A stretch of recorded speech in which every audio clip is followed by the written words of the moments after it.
بالله من الشيطان الرجيم. بسم الله الرحمن الرحيم. الحمد لله رب العالمين. الحمد لله نحمده ونستعينه ونؤمن به ونتوكل عليه ونعوذ بالله من شرور أنفسنا ومن سيئات أعمالنا. من يهده الله فلا مضل له ومن يضلل فلا هادي له. ونشهد أن لا إله إلا الله وحده لا شريك له. ونشهد أن سيدنا ونبينا محمدا صلى الله عليه وسلم عبده ورسوله أرسله بالهدى ودين الحق ليظهره على الدين كله ولو كره المشركون. رب اشرح لي صدري ويسر لي أمري واحلل عقدة من لساني يفقه قولي. يزور رسول الله من خف وزره ووزري ثقيل ما أطيق به مشيا. يهيجني شوقي لقبري محمد ويقعدني ذنبي وإتياني البغيا.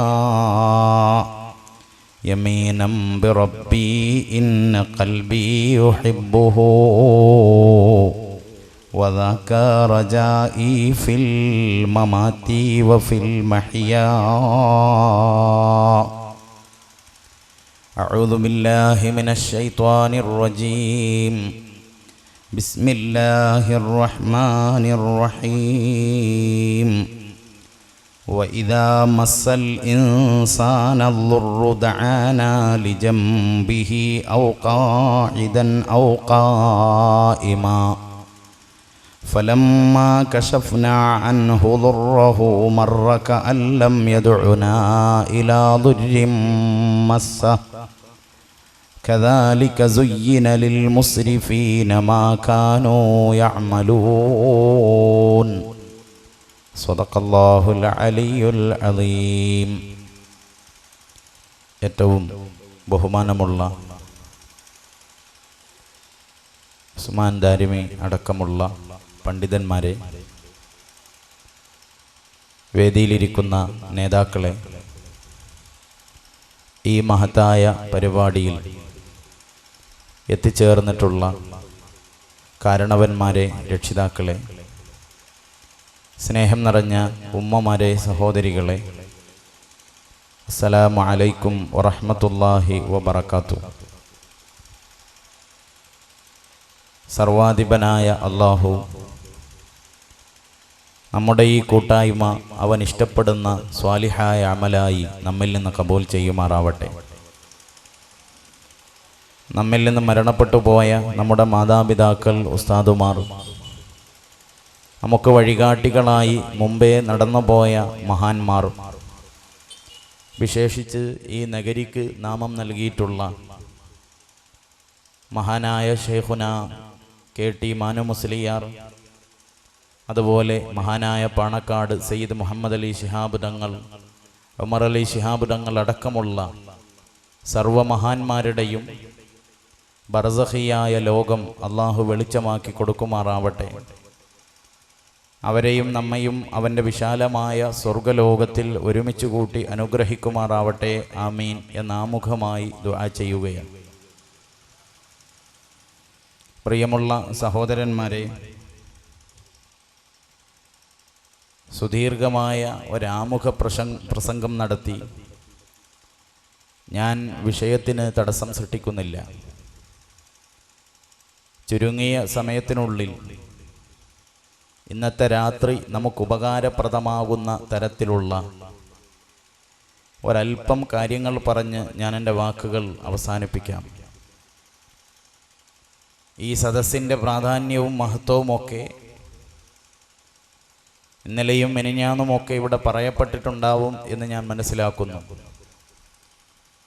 ഏതായിരുന്നാലും വളരെ പ്രാധാന്യമുള്ള ഇൽമിൻ്റെ സദസ്സിലാണ് നാം ഇരിക്കുന്നത് എന്ന ബോധത്തോടുകൂടെ എല്ലാവരും ഈ സദസ്സ് വീക്ഷിക്കണം എന്ന് മാത്രമാണ് എനിക്ക് ആമുഖമായി പറയാനുള്ളത്. അതിനുശേഷം പ്രിയമുള്ള സഹോദരന്മാരെ, സഹോദരികളെ, നമ്മളൊക്കെ ഈ സദസ്സിലേക്ക് വന്നതിൻ്റെ ലക്ഷ്യം ഒരേ ഒരു ലക്ഷ്യമാണ്. ഭൗതിക ലോകത്തെ ഒരു നേട്ടവും ഇവിടെ വെച്ച് വിതരണം ചെയ്യപ്പെടുന്നില്ല. ആ ഒരു നേട്ടത്തെക്കുറിച്ചുള്ള സംസാരവും ഇവിടെ സംഘാടകർ ഉദ്ദേശിക്കുന്നില്ല. മറിച്ച് ഈ സദസ്സിൻ്റെ ലക്ഷ്യം ഒരേ ഒരു ലക്ഷ്യമാണ്. നമ്മളൊക്കെ വിശ്വസിച്ചതുപോലെ, നമ്മളൊക്കെ മനസ്സിലാക്കിയതുപോലെ, നാളെ പാരത്രിക ലോകത്ത് വിജയം വരിക്കാൻ ഉതകുന്ന എന്തെങ്കിലും ഇവിടെ നിന്നൊന്ന് തരപ്പെടണം. അഥവാ അവിടെ രക്ഷപ്പെടാനുള്ള വല്ല നന്മയും ഇവിടെ തേടിപ്പിടിച്ച് കണ്ടെത്തണം. ആ നന്മ ജീവിതത്തിൽ പകർത്തണം. ആ നന്മ കൊണ്ട് നാളെ ആഖിറത്തിൽ രക്ഷപ്പെടണം. ഇതാണ് ഈ സദസ്സിൻ്റെ ലക്ഷ്യം. ചുരുക്കത്തിൽ നമ്മളൊക്കെ ഉദ്ദേശിക്കുന്നത് ഇത്തരം സദസ്സുകളിലൂടെ ഒന്ന് നന്നാവാൻ സാധിക്കുമോ എന്ന ശ്രമമാണ്. എന്നാൽ മനുഷ്യൻ നന്നാവുക എന്ന് പറഞ്ഞാൽ എന്താണതിനർത്ഥം? എങ്ങനെയാണ് മനുഷ്യൻ നന്നാവേണ്ടത്? എല്ലാവർക്കും നന്നാവണമെന്ന താല്പര്യമുണ്ട്. പക്ഷേ നന്നാവാനുള്ള വഴി എന്ത്? ആ വഴി തിരഞ്ഞെടുക്കുന്നതിലാണ് നമ്മൾ പലരും വഴി തിരിഞ്ഞു പോയത്. അവിടെയാണ് ആധുനിക മനുഷ്യന്റെ ധാരണ. മനുഷ്യൻ നന്നാവുക എന്നതിനർത്ഥം ധാരാളം പണം തൻ്റെ കയ്യിൽ വരിക, അല്ലെങ്കിൽ അധികാരമുണ്ടാവുക, അല്ലെങ്കിൽ സ്വാധീനമുണ്ടാവുക, സൗന്ദര്യമുണ്ടാവുക, വ്യത്യസ്തങ്ങളായ മാനദണ്ഡങ്ങൾ അതിന് പലരും കരുതി വച്ചിട്ടുണ്ടാവാം. എന്നാൽ മനുഷ്യന്റെ നന്മയെന്നാൽ പണമല്ല, അധികാരമല്ല. ഇതൊക്കെ ഉദാഹരണ സഹിതം അള്ളാഹുവിൻ്റെ പരിശുദ്ധ ഖുർആൻ സമർത്ഥിക്കുന്നുണ്ട്. വലിയ പണക്കാരനായ ഖാറൂനിന്റെ പതനം പരിശുദ്ധ ഖുർആൻ ഓർമ്മപ്പെടുത്തുന്നുണ്ട്. സ്വേച്ഛാധിപതിയായ ഫറോവയുടെ പതനവും പരിശുദ്ധ ഖുർആൻ വിഷയമാക്കുന്നുണ്ട്. അതൊന്നുമല്ല മനുഷ്യന്റെ വിജയം എന്ന് പറയുന്നത്. പിന്നെ മനുഷ്യന്റെ വിജയമെന്ത്? ഞാൻ നിങ്ങൾക്കൊരാളെ പരിചയപ്പെടുത്താം. അയാൾക്ക് സൗന്ദര്യമെന്നത് പറയാനില്ല. അയാളെ കാണാൻ അഴകില്ല. അയാളുടെ പിറകെ ഒരു പെൺകുട്ടിയും പ്രേമാഭ്യർത്ഥനയുമായി കടന്നു വരില്ല. കറുത്ത വർഗക്കാരനായ, മുഖത്ത് വസൂരിക്കല നിറഞ്ഞ എത്യോപ്യക്കാരനായ ഒരു ചെറുപ്പക്കാരൻ.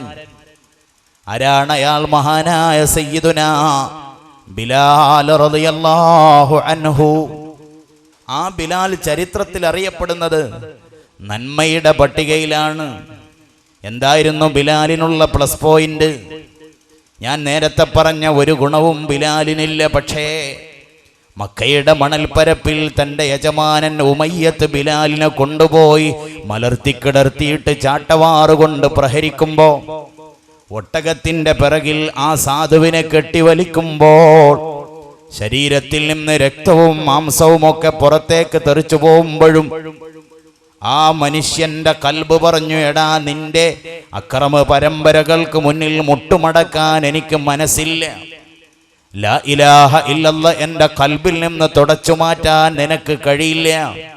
ഈ ഒരു പ്രഖ്യാപനം നടത്താൻ ആർജവം കാണിച്ച ഒരു കൽബ്, ആ ഒരു കൽബാണ് ബിലാലിനെ ശ്രദ്ധേയനാക്കിയത്. അതുകൊണ്ട് തന്നെയാണ് മനുഷ്യൻ നന്നാവുക എങ്ങനെ എന്ന അർത്ഥം തേടുന്ന ഈ സദസ്സിൽ ഞാൻ പറയുന്നത്, മനുഷ്യൻ നന്നാവാൻ അവൻ തിരിഞ്ഞു നോക്കേണ്ടത് അവൻ്റെ കൽബിലേക്കാണ്.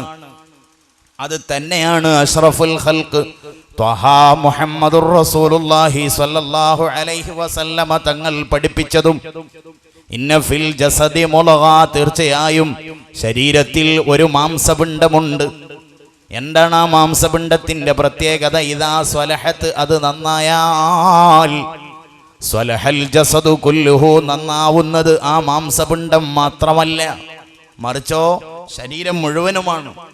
അതേ സമയത്ത് ഇദാ ഫസദത്ത്, അതങ്ങ് ദുഷിച്ചു പോയാലോ, ഫസദൽ ജസദു കുല്ലുഹു, ദുഷിക്കുന്നത് ആ മാംസപിണ്ഡം മാത്രമല്ല, അവന്റെ ശരീരം മുഴുവനും ദുഷിച്ചുപോയി. എന്നിട്ട് അവിടുന്ന് വിവരിക്കുന്നു, ലോകമേ അറിയുമോ ഏതാണ് ആ മാംസപിണ്ഡമെന്ന്? അലാ വഹിയൽ ഖൽബു, അറിയുക ലോകമേ, അത് മനുഷ്യന്റെ ഹൃദയമാകുന്നു. ഇപ്പം മനുഷ്യൻ നന്നാവുക എന്നതിനർത്ഥം അവന്റെ കൽബ് നന്നാവലാണ്. എന്തിനാണ് ഒരു മനുഷ്യന്റെ കൽബ് നന്നാവുന്നത്? അതും അവിടെ നിന്ന് വിവരിച്ചിട്ടുണ്ടല്ലോ. ഇന്നല്ലാഹ ലാ യൻളുറു ഇലാ അജ്സാമിക്കും വലാ ഇലാ സുവരിക്കും വലാകിൻ യൻളുറു ഇലാ ഖുലൂബിക്കും. അല്ലാഹു തആല നിങ്ങളുടെ തടികളിലേക്കല്ലല്ലോ നോക്കുന്നത്, നിങ്ങളുടെ രൂപത്തിലേക്കും പടച്ച റബ്ബിന് നോക്കേണ്ടതില്ല. കറുത്തവനാണോ വെളുത്തവനാണോ റബ്ബിനറിയേണ്ടതില്ല. മുതലാളിയാണോ തൊഴിലാളിയാണോ അതും അവിടെ വിഷയമല്ല. പക്ഷേ മറിച്ച് റബ്ബിന്റെ നോട്ടം വലാകിൻ യൻളുറു, രക്ഷിതാവായ റബ്ബിന്റെ നോട്ടം ഇലാ ഖുലൂബിക്കും, നിങ്ങളുടെ ഹൃദയങ്ങളിലേക്കാണ്, ഹൃദയത്തിലേക്കാണ് പടച്ച റബ്ബിന്റെ നോട്ടം. എന്ന് മാത്രമല്ല, ഞാൻ ആ മുഖത്തിൽ പറഞ്ഞു, നമ്മളൊക്കെ ഒരു ലോകത്തെ വിജയം കൊതിക്കുന്നുണ്ട്. ഏതാണ് ആ ലോകം? വിശാലമായ അനന്തമായി പരന്നു കിടക്കുന്ന പാരത്രിക ലോകം. ആ പാരത്രിക ലോകത്ത് വിജയിക്കുന്നവരെ കുറിച്ച് പരിശുദ്ധ ഖുർആൻ പരാമർശിക്കുന്നുണ്ട്. മാത്രമല്ല, ആ ദിവസത്തിന്റെ പ്രത്യേകതയും ഖുർആൻ പറയുന്നു. ഏതാണ് ആ ദിവസം? യൗമ ലാ യൻഫഉ മാലും വലാ ബനൂൻ ഇല്ലാ മൻ അതല്ലാഹ ബിഖൽബിൻ സലീം. ഏതാണ് ആ ദിവസം? ലാ യൻഫഉ മാലുൻ, പണം ഉപകാരപ്പെടാത്ത ദിവസം. ഭൗതിക ലോകത്ത് പണം മനുഷ്യനെ മുന്നിൽ നടത്താൻ സഹായിക്കുമെങ്കിൽ ആ പണം ഉപകാരപ്പെടാത്ത ഒരു ദിവസം വരാനിരിക്കുന്നു. മക്കളുടെ പത്രാസ് കൊണ്ടും രക്ഷപ്പെടാൻ കഴിയാത്ത ഒരു ദിവസം വരാനിരിക്കുന്നു. ആ ദിവസം രക്ഷപ്പെടുന്നവനെ ഖുർആൻ പരിചയപ്പെടുത്തുന്നു, ഇല്ലാമൻ, ഒരാളൊഴികെ. എന്താണ് ആ മനുഷ്യന്റെ പ്രത്യേകത? അതല്ലാഹ ബിഖൽബിൻ സലീം, രക്ഷപ്പെട്ട ഹൃദയവുമായിട്ട് ആര് കടന്നു വന്നോ റബ്ബിന്റെ മുന്നിലേക്ക്, മാലിന്യമുക്തമായ ഹൃദയവുമായി കടന്നു വന്നവരാരോ അവർ മാത്രം രക്ഷപ്പെടുന്ന ഒരു ലോകം കടന്നു വരാനുണ്ടെന്ന് അള്ളാഹുവിന്റെ പരിശുദ്ധ ഖുർആൻ. ആ ഒരു ദിവസം അവിടെ വിജയിക്കുന്നവർ ഹൃദയശുദ്ധി കൈവരിച്ചവരാണ്. അതുകൊണ്ട് ഈ രാത്രി ഞാൻ എന്നോടും നിങ്ങളോടും ആവശ്യപ്പെടുന്നത്, നന്നാവൽ പ്രക്രിയയെക്കുറിച്ച് ചർച്ച ചെയ്യുന്ന ഈ വേദിയിൽ മനുഷ്യൻ അവന്റെ കൽബിലേക്കൊന്ന് കടന്നു വരട്ടെ. ആ ഹൃദയത്തിൽ പെയ്തിറങ്ങേണ്ട ഒരുപാട് നന്മകൾ, അവിടെ നിന്ന് ഉന്മൂലനം ചെയ്യേണ്ട ഒരുപാട് ദുരന്തങ്ങൾ. ഏറെയൊന്നും പറയാൻ നമുക്ക് കഴിയില്ലെങ്കിലും ഒരല്പം നമുക്ക് പറയാം. മനുഷ്യന്റെ ഹൃദയം നാൾക്ക് നാൾ വൃത്തികേടിലേക്ക് കടന്നുപോയിക്കൊണ്ടിരിക്കുന്നു. നന്മകളുടെ ഒരു അംശം പോലും കാണാൻ പറ്റാത്ത വിധം മനുഷ്യജീവിതം വൃത്തികേടിലേക്ക് പോയിക്കൊണ്ടിരിക്കുന്നു. നാളുകൾ തോറും നമ്മൾ കാണേണ്ടി വരുന്ന വാർത്തകളും ദുരന്ത കഥകളും മനുഷ്യനെ പഠിപ്പിക്കുന്നത് അത്തരത്തിലാണ്. അവിടെയാണ് നമ്മൾ പറയുന്നത്, ആ ഹൃദയത്തിൽ ചില നന്മകൾ ഒരുമിച്ച് കൂട്ടട്ടെ. എന്താ മനുഷ്യ ഹൃദയത്തിൽ സമ്മേളിക്കേണ്ട വളരെ പ്രധാനപ്പെട്ട ഒന്ന് രണ്ട് ഗുണങ്ങൾ? ഒന്നാമതായിട്ട് ഞാൻ ഇന്ന് അടിവരയിടുന്നത്, മനുഷ്യന്റെ ഹൃദയത്തിൽ ഉണ്ടാവേണ്ട ഒന്നാമത്തെ വികാരമായിട്ട് ഞാൻ അടിവരയിടുന്നത് അശ്ശുക്റു, നന്ദിയാണ്. നന്ദി. ആരോടാ മനുഷ്യൻ നന്ദി കാണിക്കേണ്ടത്? ഒന്നാമതായിട്ട് സൃഷ്ടാവായ റബ്ബിനോട്, അള്ളാഹുവിന് നന്ദി കാണിക്കുന്ന സ്വഭാവം മനുഷ്യർ ഉപേക്ഷിച്ചാൽ അള്ളാഹുവിന്റെ പരിശുദ്ധ ഖുർആൻ രൂക്ഷമായ ഭാഷയിൽ നന്ദികേടിനെ കുറിച്ച് പറയുന്നുണ്ടല്ലോ. ഒരു മുഅ്മിനായ മനുഷ്യന്റെ ലക്ഷണമാവണം നന്ദി. നമ്മളൊന്ന് ആലോചിച്ചു നോക്കുക, ലോകത്ത് ഏറ്റവും കൂടുതൽ പടച്ചവനെ പേടിച്ചതാര്? ഒട്ടും സംശയം തോന്നണ്ട, അഷ്റഫുൽ ഖൽഖ് ത്വാഹ മുഹമ്മദുർ റസൂലുള്ളാഹി സ്വല്ലല്ലാഹു അലൈഹി വസല്ലമ തങ്ങളാണല്ലോ. അവിടുന്ന് തന്നെ അത് പറയുന്നുണ്ട്, ഇന്നി അഖ്ശാകും ലില്ലാഹി വ അത്ഖാകും, നിങ്ങളെക്കാൾ പടച്ചവനെ പേടിക്കുന്നത് ഞാനാണ്, നിങ്ങളെക്കാൾ തഖ്വയുള്ളത് എനിക്കാണ്. വലാ ഫഖ്റ, ഇത് ഞാൻ പൊങ്ങച്ചം പറഞ്ഞതല്ല, സത്യം അങ്ങനെയാണ്. നിങ്ങളെക്കാൾ പടച്ചവനെ പേടിക്കുന്നതും നിങ്ങളെക്കാൾ തഖ്വയുള്ളതും എനിക്കാണ്. ഇത് പറഞ്ഞതിന് ശേഷം അവിടുത്തെ ജീവിതം നമ്മളൊന്ന് പഠിച്ചു നോക്കുക. ഞാൻ ഒരൊറ്റ ഘട്ടം നിങ്ങൾക്ക് വേണ്ടി പറയാം. ഒരവസരത്തിൽ അഷ്റഫായ നബി മുഹമ്മദുർ റസൂലുള്ളാഹി സ്വല്ലല്ലാഹു അലൈഹി വസല്ലമ തങ്ങൾ തൻ്റെ പ്രിയപ്പെട്ട പത്നി മഹ്ദിയായ ബീവി ആയിഷ റളിയല്ലാഹു അൻഹയെ സമീപിക്കുന്നു. ആയിഷയോട് പറയുന്നു, ആയിഷ, ഈ രാത്രി നിനക്കുള്ളതാണ് ആയിഷ. അഥവാ ഈ രാത്രി നിന്റെ അരികിൽ ഞാൻ ഉണ്ടാവേണ്ട രാത്രിയാണ് ആയിഷ. പക്ഷേ ഇന്നത്തെ രാത്രി ഞാൻ കുറച്ച് ആരാധന നടത്താൻ, ഞാൻ കുറച്ച് നിസ്കരിക്കാൻ ആഗ്രഹിക്കുന്നു ആയിഷ. എന്താ നിന്റെ അഭിപ്രായം? എന്താ നിന്റെ അഭിപ്രായം? ആരാധനാ കർമ്മങ്ങളിലേക്ക് പോകുമ്പോൾ പോലും തൻ്റെ ഭാര്യയുടെ സമ്മതം ചോദിക്കുന്ന ഒരു ഭർത്താവിനെ ലോകം കണ്ടുവെങ്കിൽ അത് മറ്റാരുമല്ലല്ലോ. ആയിഷ ബീവി ഉടനെ തന്നെ പ്രതികരിച്ചു, ഉഹിബ്ബു ഖുർബക യാ റസൂലല്ലാഹ്. നബിയെ, അങ്ങന്റെ അടുത്തുണ്ടാവലാണ് എനിക്കിഷ്ടം, അങ്ങന്റെ സമീപത്തുണ്ടാവലാണ് എനിക്കിഷ്ടം. ആയിഷ അങ്ങനെയല്ലേ പറയാൻ തരമുള്ളൂ. കാരണം ആയിഷയുടെ ഭർത്താവാരാ? കുടുംബത്തോട് അത്രത്തോളം സ്നേഹം കാണിച്ച ഒരു ഭർത്താവിനെ കാണാൻ കഴിയില്ലല്ലോ. കുടുംബത്തിന്റെ ചെറിയ വിഷമങ്ങൾ പോലും, കുടുംബത്തിന് വരുന്ന ചെറിയ പ്രയാസങ്ങൾ പോലും വളരെ മുൻകൂട്ടി കണ്ട നേതാവായിരുന്നല്ലോ അവിടുന്ന്. ഇമാം മുസ്ലിം തങ്ങൾ ഉദ്ധരിക്കുന്ന ഒരു ഹദീസിൽ ഇപ്രകാരം കാണാം. ഒരവസരത്തിൽ വീട്ടിൽ വന്നിട്ട് ഭക്ഷണം ആവശ്യപ്പെടുന്നു. അള്ളാഹുവിന്റെ റസൂലിന് വീട്ടുകാർ ഭക്ഷണം കൊണ്ടുപോയി കൊടുക്കുന്നു. ഭക്ഷണം മുന്നിൽ കൊണ്ടുവച്ചപ്പോ സഅല അഹ്ലഹുൽ ഉദുമ, അവിടുന്ന് വീട്ടുകാരോട് കറി ആവശ്യപ്പെടുന്നു. കറി എവിടെന്ന് ചോദിച്ചപ്പോ വീട്ടുകാർ പറയുന്നു, മാ ഇൻദനാ ഇല്ലാ ഖല്ലുൻ.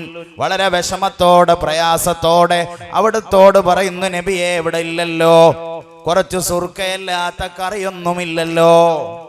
ഇത് പറഞ്ഞപ്പോ അള്ളാഹുവിന്റെ പ്രവാചകർ അത് കൊണ്ടുവരാൻ ആവശ്യപ്പെടുന്നു. ആ സുർക്ക മുന്നിൽ കൊണ്ടുവച്ചപ്പോ റൊട്ടി സുർക്കയിൽ മുക്കിയിട്ട് കഴിക്കുമ്പോ അവിടുന്ന് പറഞ്ഞ ഒരു വാക്കുണ്ട്.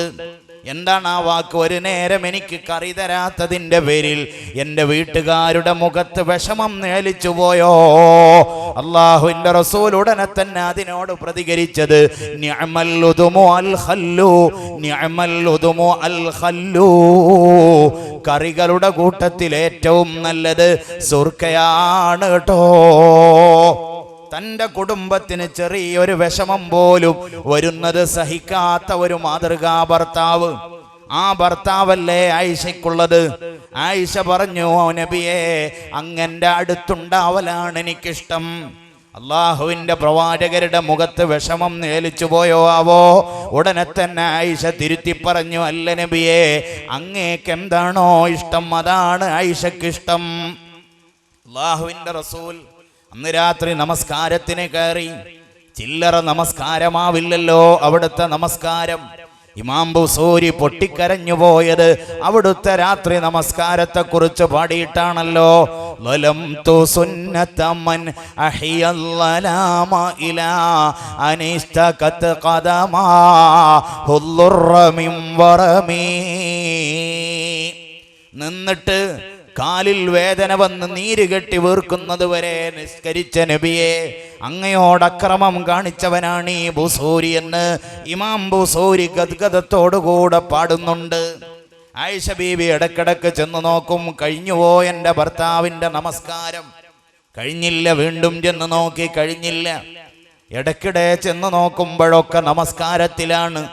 അവസാനം മദീനത്തെ പള്ളിയിൽ സുബഹി ബാങ്കിന്റെ സ്വരമുയരാൻ ഏകദേശം സമയമെടുത്തപ്പോ, ഇപ്പൊ കഴിഞ്ഞിട്ടുണ്ടാവും എൻ്റെ ഭർത്താവിൻ്റെ നമസ്കാരമെന്ന് കരുതി ആയിഷ ചെന്ന് നോക്കുമ്പോൾ അപ്പോഴും തൻ്റെ ഭർത്താവ് നമസ്കാരപ്പായയിലാണെന്ന് കണ്ട് എല്ലാ നിയന്ത്രണവും വിട്ടിട്ട് ആയിഷ അങ്ങ് ചോദിച്ചു പോയി, ലിമ തസ്നഉ ഹാദാ യാ റസൂലല്ലാഹ്.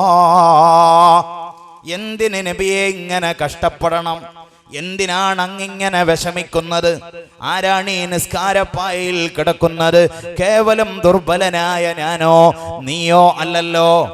ലോകങ്ങളുടെ നേതാവ് മുഹമ്മദ് മുസ്തഫ സല്ലല്ലാഹു അലൈഹി വസല്ലം നാളെ പ്രവിശാലമായ മഹ്ശറാ ലോകത്ത് ഓരോ ജനതയും അവരവരുടെ നബിമാരെ കണ്ട് താണുകേണ് സ്വന്തം കാര്യത്തെക്കുറിച്ച് അവലാതി പറയുമ്പോ ഞങ്ങൾക്ക് ഞങ്ങളെ തന്നെ സഹിക്കാനും കഴിയില്ലെന്ന് പറഞ്ഞ് അവര് കൈമലർത്തുമ്പോ നാളെ റബ്ബിന്റെ മുന്നിൽ സുജൂദ് ചെയ്യാൻ കാത്തിരിക്കുന്ന നേതാവ് മുഹമ്മദുർ റസൂലുള്ളാഹി സ്വല്ലല്ലാഹു അലൈഹി വസല്ലം. മാത്രമല്ല നാളെ ഈ പ്രദേശത്തുള്ള മുഅ്മിനീങ്ങളെ, ഞാനും നിങ്ങളുമൊക്കെ പാലത്തിന്റെ അരികിലേക്ക് കടന്നു ചെല്ലുമ്പോ അല്ലാഹുമ്മ റബ്ബി സല്ലിം സല്ലിം, പടച്ചവനെ ഇവരക്കരെ പോയിട്ടേ ഞാൻ അക്കരെ പോകുന്നുള്ളൂ എന്ന് പറയാൻ കാത്തിരിക്കുന്ന നേതാവ് മുഹമ്മദുർ റസൂലുള്ളാഹി സ്വല്ലല്ലാഹു അലൈഹി വസല്ലമ തങ്ങളല്ലേ ഈ നിസ്കാരപ്പായിൽ നിന്ന് കാലിൽ നീര് കെട്ടിപ്പോയത്? ആയിഷ ചോദിക്കാതിരിക്കുമോ? ലിമ തസ്നഉ ഹാദാ യാ റസൂലല്ലാഹ്, എന്തിന് നബിയെ ഇങ്ങനെ കഷ്ടപ്പെടണം? മാത്രമല്ല ഖദ് ഗഫറല്ലാഹു ലക മാ തഖദ്ദമ മിൻ ദംബിക വമാ തഅഖർ, ജീവിതത്തിൽ ഒരു പുഴുക്കുത്തു പോലും അങ്ങേക്ക് വന്നു പോയിട്ടില്ലല്ലോ, ഒരു തെറ്റ് പോലും അങ്ങയുടെ ജീവിതത്തിൽ കാണിക്കാൻ കഴിയില്ലല്ലോ. അങ്ങനത്തെ അങ്ങെന്തിനാണ് ഇങ്ങനെ കഷ്ടപ്പെടുന്നത്? ഈ ചോദ്യം കേട്ടപ്പോ അല്ലാഹുവിന്റെ റസൂൽ സ്വല്ലല്ലാഹു അലൈഹി വസല്ലമ തങ്ങൾ അതിനോട് പ്രതികരിച്ചത്, ഈ രാത്രി നമ്മുടെ മനസ്സിലേക്കൊന്ന് കടന്നു വരട്ടെ, നന്ദിയെക്കുറിച്ച് ചർച്ച ചെയ്യുന്ന നമ്മുടെ മനസ്സിലൊന്ന് കടന്നു വരട്ടെ. അള്ളാഹുവിന്റെ പ്രവാചകർ ആയിഷയോട് ചോദിക്കുന്നത് ഗദ്ഗദ കണ്ഠനായിട്ട്, ആയിഷ ഞാനൊരു നന്ദിയുള്ള അടിമാവണ്ടയോ? ആയിഷ ഞാനൊരു നന്ദിയുള്ള അടിമയാവണ്ടേ? ഈ ഒരു വാക്കിന് മുന്നിൽ തലകുനിച്ചു പോകുന്നില്ലേ നമ്മൾ? അള്ളാഹുവിനോട് നന്ദി കാണിക്കുന്ന കൽബ് അതൊരു മുഅ്മിനിന് കിട്ടുന്ന വലിയ ആയുധമാണ്. അള്ളാഹുവിന്റെ പ്രവാചകർ സല്ലല്ലാഹു അലൈഹി വസല്ലമ തങ്ങൾ അത് പഠിപ്പിക്കുന്നുണ്ട്. ഒരു മുഅ്മിനായ മനുഷ്യന് കിട്ടേണ്ട വളരെ പ്രധാനപ്പെട്ട 4 നിധികൾ. ഒന്ന്, ലിസാനുൻ ദാക്കിറുൻ, ദിക്ർ ചൊല്ലുന്ന ഒരു നാവ്. ദിക്ർ ചൊല്ലുന്ന ഒരു നാവ് അതൊരു മുഅ്മിനായ മനുഷ്യന്റെ ആയുധമാണ്. ദുനിയാവിലും ആഖിറത്തിലും അവന് രക്ഷ നൽകുന്ന വലിയ ഒരു കവചമാണ് ദിക്ർ ഉരുവിടുന്ന നാവ്. ആ ദിക്ർ മനുഷ്യനെ ആപൽഘട്ടത്തിൽ തടഞ്ഞു നിർത്തിയതിന് എത്രയെത്ര ഉദാഹരണങ്ങൾ നമുക്ക് കണ്ടെത്താൻ കഴിയും. ദിക്റിന്റെ പ്രാധാന്യമൊക്കെ കുറച്ചു കാണിക്കാൻ വേണ്ടി പലരും ശ്രമം നടത്തിക്കൊണ്ടിരിക്കുന്ന ഒരു കാലഘട്ടത്തിലാണ് നാം ജീവിക്കുന്നത്. എന്താ ദിക്റിന്റെ പ്രാധാന്യം? നമുക്കറിയാം, മഹാനായ സയ്യിദുന ഖലീലുല്ലാഹി ഇബ്രാഹിം അലൈഹിസ്സലാം. ആരാണ് ആ മഹാൻ? വ്യത്യസ്തങ്ങളായ പരീക്ഷകൾ, 100 കൂട്ടം പരീക്ഷണങ്ങൾ അള്ളാഹു നൽകിയ മഹാനാണ്. പരിശുദ്ധ ഖുർആൻ അത് ഓർമ്മപ്പെടുത്തുന്നുണ്ട്. അള്ളാഹുവിന്റെ ഖുർആൻ ആ ഗൗരവമേറിയ പരീക്ഷകളെ വളരെ ഗംഭീരമായിട്ട് ഖുർആനിൽ പരാമർശിക്കുന്നുണ്ട്. وَإِذِ ابْتَلَى إِبْرَاهِيمَ رَبُّهُ بِكَلِمَاتٍ فَأَتَمَّهُنَّ. പരിശുദ്ധ ഖുർആൻ അല്ലാഹു തആല വ്യത്യസ്തങ്ങളായ പരീക്ഷകൾ നൽകി ഖലീലുല്ലാഹി ഇബ്രാഹിം നബിയെ പരീക്ഷിച്ച ഘട്ടമൊന്നോർക്കണം. എന്നിട്ടോ ആ പരീക്ഷകളോട് എങ്ങനെയാണ് ആ മഹാൻ പ്രതികരിച്ചത്? ഫഅതമ്മഹുന്ന, അവയൊക്കെ പരിപൂർണമായി നേരിട്ട അത്ഭുത കഥാപാത്രമാണ് ഖലീലുല്ലാഹി ഇബ്രാഹിം അലൈഹിസ്സലാം. ആ ഇബ്രാഹിം നബിയെ നമ്രൂദ് വലിച്ചെറിഞ്ഞത് ഗംഭീരമായ ഒരു തീക്കുണ്ടത്തിലേക്കായിരുന്നല്ലോ. മഹാന്മാരായ ഖുർആൻ വ്യാഖ്യാതാക്കൾ ആ അഗ്നികുണ്ഡത്തിന്റെ കഥ പറയുന്നുണ്ട്. മേലൂടെ പറന്നു പോകുന്ന പക്ഷിപ്പറവകൾ വരെ കരിഞ്ഞ് താഴെ വീഴുമായിരുന്നത്രേ ആ അഗ്നികുണ്ഡത്തിലേക്ക്. ആ അഗ്നികുണ്ഡത്തിലേക്ക് ഖലീലുള്ളയെ എറിയുമ്പോ അള്ളാഹുവിന്റെ പ്രവാചകരുടെ ഒരൊറ്റ പ്രഖ്യാപനം, ഹസ്ബുനല്ലാഹു വനിഅമൽ വകീൽ. ഏത് ആപൽഘട്ടത്തിലേക്ക് എന്നെ എറിഞ്ഞാലും, ഏത് ദുരന്തങ്ങൾ എന്നെ കാത്തിരുന്നാലും, ഹസ്ബുനല്ലാഹ്, ഞങ്ങൾക്ക് അല്ലാഹു ധാരാളം മതി. മാത്രമല്ല വനിഅമൽ വകീൽ, ഈ പ്രയാസമേറിയ ദുരന്തം ഏൽപ്പിക്കാൻ പറ്റിയ വക്കീലന്മാരുടെ കൂട്ടത്തിൽ ഏറ്റവും ഉന്നതനായ വക്കീൽ അല്ലാഹുവേ നീയാണ്. ഈ ഒരൊറ്റ ദിക്ർ ആ മഹാനുഭാവൻ അങ്ങൊരു വിട്ടപ്പോഴല്ലേ അല്ലാഹു തആല തീയെ വിളിച്ചത്. ഖുർആനിൽ നമുക്കത് കാണാൻ കഴിയുമല്ലോ. അല്ലാഹു വിളിക്കുന്നുണ്ട്, യാ നാറു കുനീ ബർദൻ വസലാമാ. യാ നാറു, അല്ലയോ തീയേ, കുനീ ബർദ, നീ ഒന്ന് നെഗറ്റീവായി പ്രവർത്തിക്കണം. സാധാരണ നിന്റെ സ്വഭാവം നിന്നിലേക്ക് വരുന്ന വസ്തുക്കളെയൊക്കെ കരിച്ചുകളയലാണെങ്കിൽ ഇന്ന് വന്നിരിക്കുന്നത് എൻ്റെ ഖലീലാണ്. ആ ഖലീൽ ഒരു വിട്ട വാക്ക് നീ കേട്ടുവോ? അതുകൊണ്ട് ബർദാ, തണുപ്പായിട്ട് മാറണം. മാത്രമല്ല വസലാമാ, രക്ഷയുമായി മാറണം. ഇപ്പൊ മുഅ്മിനിന്റെ വളരെ പ്രധാനപ്പെട്ട ഒരായുധമാണ് അള്ളാഹുവിനെ കുറിച്ച് പറയുന്ന നാവ്. ആ നാവ് ദുനിയാവിലും ആഖിറത്തിലും അവന് രക്ഷ തരും. അതുകൊണ്ടാണല്ലോ ഒരുത്തന്റെ അവസാന വാക്ക് ലാ ഇലാഹ ഇല്ലല്ലാഹ് ദഖലൽ ജന്ന മുഹമ്മദുർ റസൂലുള്ളാഹി, അല്ലാഹുവിന്റെ റസൂൽ. ദിക്റിന്റെ മഹത്വമാണ്.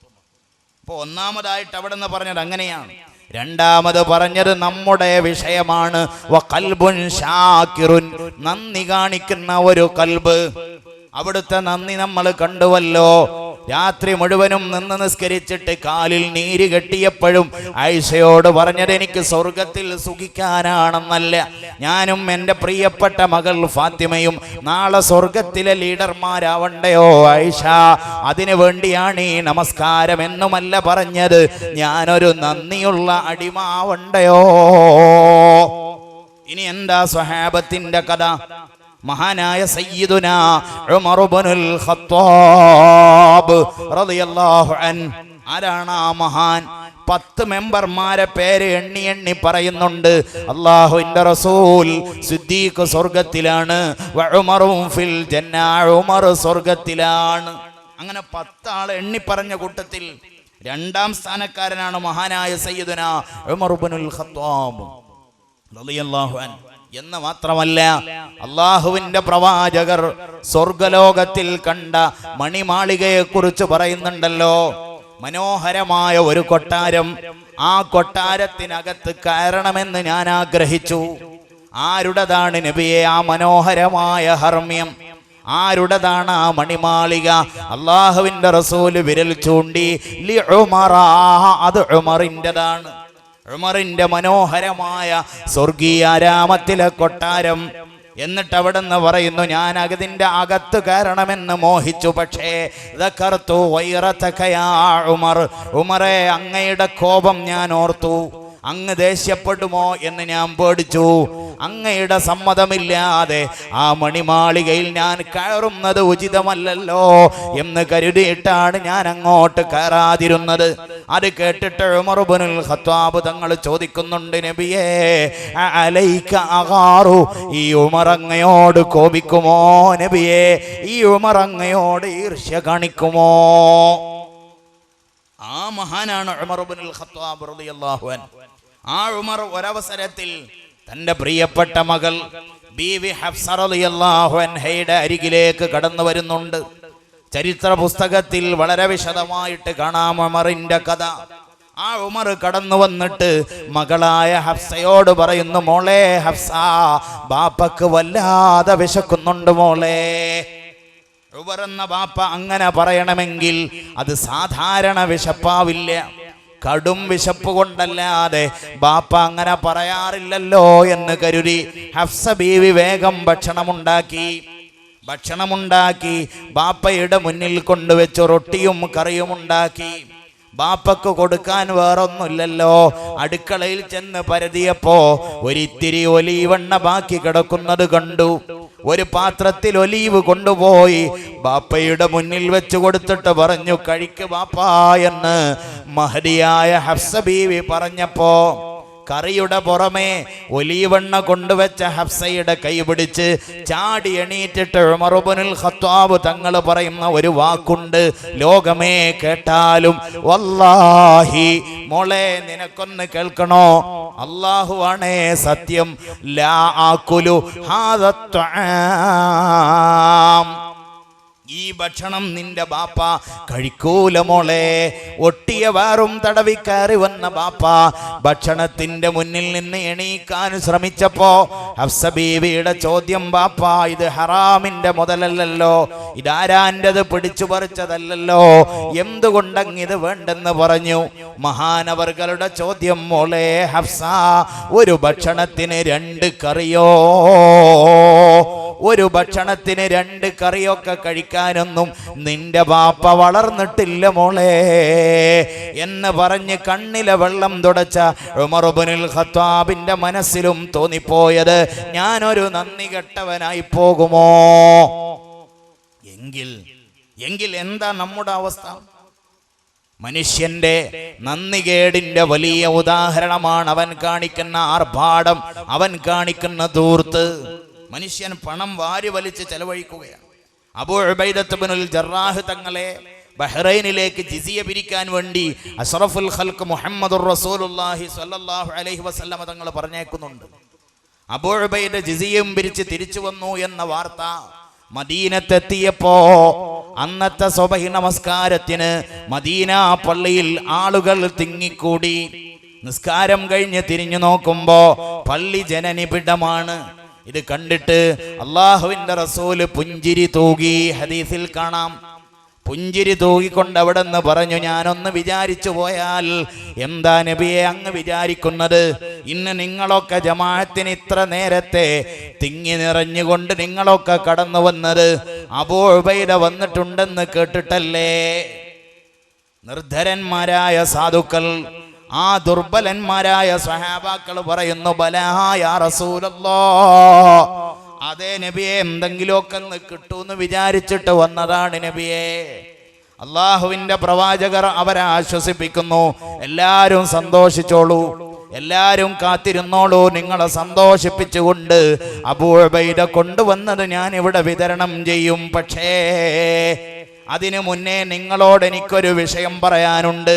ഫവല്ലാഹി, അല്ലാഹുവാണേ സത്യം, അല്ലാഹുവാണേ സത്യം, മൽ ഫഖറ അഖ്ശാ അലൈക്കും, ഞാൻ നിങ്ങളുടെ മേൽ പേടിക്കുന്നത് ദാരിദ്ര്യമല്ല.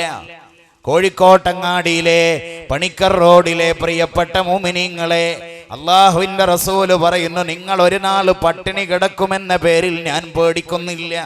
വലാകിന്നി അഖ്ശാ അലൈക്കും, പിന്നെ ഞാൻ നിങ്ങളുടെ മേൽ പേടിക്കുന്നത് അം തുബ്സത ദുനിയാ അലൈക്കും, ദുനിയാവ് നിങ്ങളുടെ മേൽ വിശാലമാക്കപ്പെടുന്നതിനെയാണ്. രാവിലെ ഇവിടെ നിന്ന് ഭക്ഷണം കഴിച്ചവൻ ഉച്ചക്ക് ചോറുണ്ണുന്നത് ദുബൈയിൽ നിന്നാവണം, രാത്രി അന്നം കഴിക്കുന്നത് സൗദിയിൽ നിന്നാവണം. ഇങ്ങനെ ലോകം നിങ്ങൾക്ക് വിശാലമാക്കപ്പെടും. ദാരിദ്ര്യത്തിന്റെ കയ്പുനീരുകളൊക്കെ എടുക്കപ്പെട്ടിട്ട് നിങ്ങളുടെ പോക്കറ്റിൽ ദീനാറും ദിർഹമുകളും ഡോളറുകളും ഒക്കെ മിന്നി മറയുന്ന ഒരു കാലം വരും. അന്ന് നിങ്ങൾ പടച്ച റബ്ബിനെ മറന്നു കളയുമോ? അതാണ് ഞാൻ പേടിക്കുന്നതെന്ന് പറഞ്ഞപ്പോ മദീനത്തെ പൂഴിമണലിൽ ഇരിക്കുന്ന സഹാബത്ത് ആലോചിച്ചിട്ടുണ്ടാവില്ല ദുനിയാവിന്റെ ഇത്ര വലിയ പളവളപ്പിനെ. ഇന്ന് പണം മനുഷ്യന്റെ കയ്യിൽ വന്നപ്പോ അവൻ പതുക്കെ പതുക്കെ പടച്ച റബ്ബിനെ മറന്നു പോവുകയാണ്.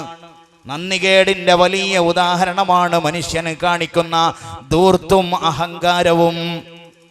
അനാവശ്യമായിട്ട് കാശ് ചെലവ് ചെയ്യുകയാണ്, അനാവശ്യമായിട്ട് കല്യാണ മാമാങ്കങ്ങൾ പൊടിപൊടിക്കണം, പാട്ട് കച്ചേരി അരങ്ങ് തകർക്കണം, മാലപ്പടക്കത്തിന് തീ കൊടുക്കണം, അനാവശ്യമായിട്ട് ഭക്ഷണ സാധനങ്ങൾ കൊണ്ട് അമ്മാനമാടണം. ഏതാണ് ഈ സമൂഹമെന്നറിയോ? അഷ്റഫുൽ ഖൽഖ് മുഹമ്മദുർ റസൂലുള്ളാഹി സ്വല്ലല്ലാഹു അലൈഹി വസല്ലമ തങ്ങൾ ലോകത്തോട് വിളിച്ചു പറഞ്ഞത്, ഇദാ സഖതത് ലുഖ്മതു അഹദിക്കും, നിങ്ങൾ ആരെങ്കിലും അന്നം കഴിക്കുമ്പോ ഒരു പിടി ഭക്ഷണം നിലത്ത് വീണുപോയാൽ ലാ യദഅഹാ ലിശ്ശൈത്വാൻ, ആ ഭക്ഷണം നിങ്ങൾ പിശാചിന് ഉപേക്ഷിക്കരുത് കേട്ടോ. ആ ഭക്ഷണം അവൻ എടുക്കട്ടെ, അതിൻ്റെ മേലെ വല്ല മാലിന്യവും ഉണ്ടെങ്കിൽ അതവൻ തിന്നട്ടെ, അത് പിശാചിന് ഉപേക്ഷിച്ചിടരുതെന്ന് പറഞ്ഞ സമുദായ നേതാവിൻ്റെ വർത്തമാനകാല ഉമ്മത്തികൾ ഭക്ഷണം കൊണ്ട് ധാരാളിത്തം കാണിക്കുന്നു. നന്ദികേടിൻ്റെ ഉദാഹരണമാണ്. ഇനി നിങ്ങൾ നോക്കൂ, ആവശ്യത്തിന് കൊടുക്കാനേ നമ്മൾക്ക് പിശുക്ക് തോന്നുന്നുള്ളൂ. അനാവശ്യത്തിന് കൊടുക്കാൻ നമ്മൾക്ക് ആർക്കും പിശുക്ക് തോന്നുന്നില്ല. ആർഭാടത്തിന് ചെലവ് ചെയ്യാൻ നമ്മൾ പിശുക്കന്മാരല്ല.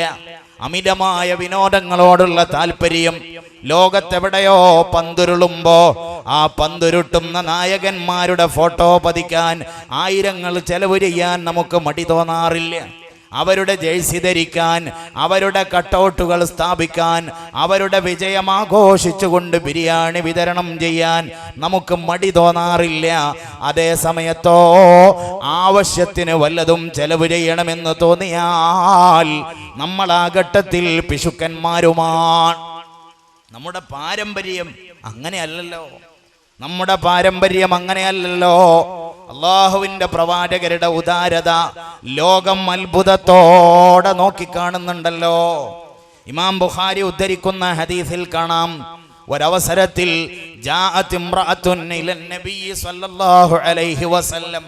അള്ളാഹുവിന്റെ പ്രവാചകരുടെ അരികിലേക്ക് ഒരു സഹോദരി കടന്നു വരുന്നു.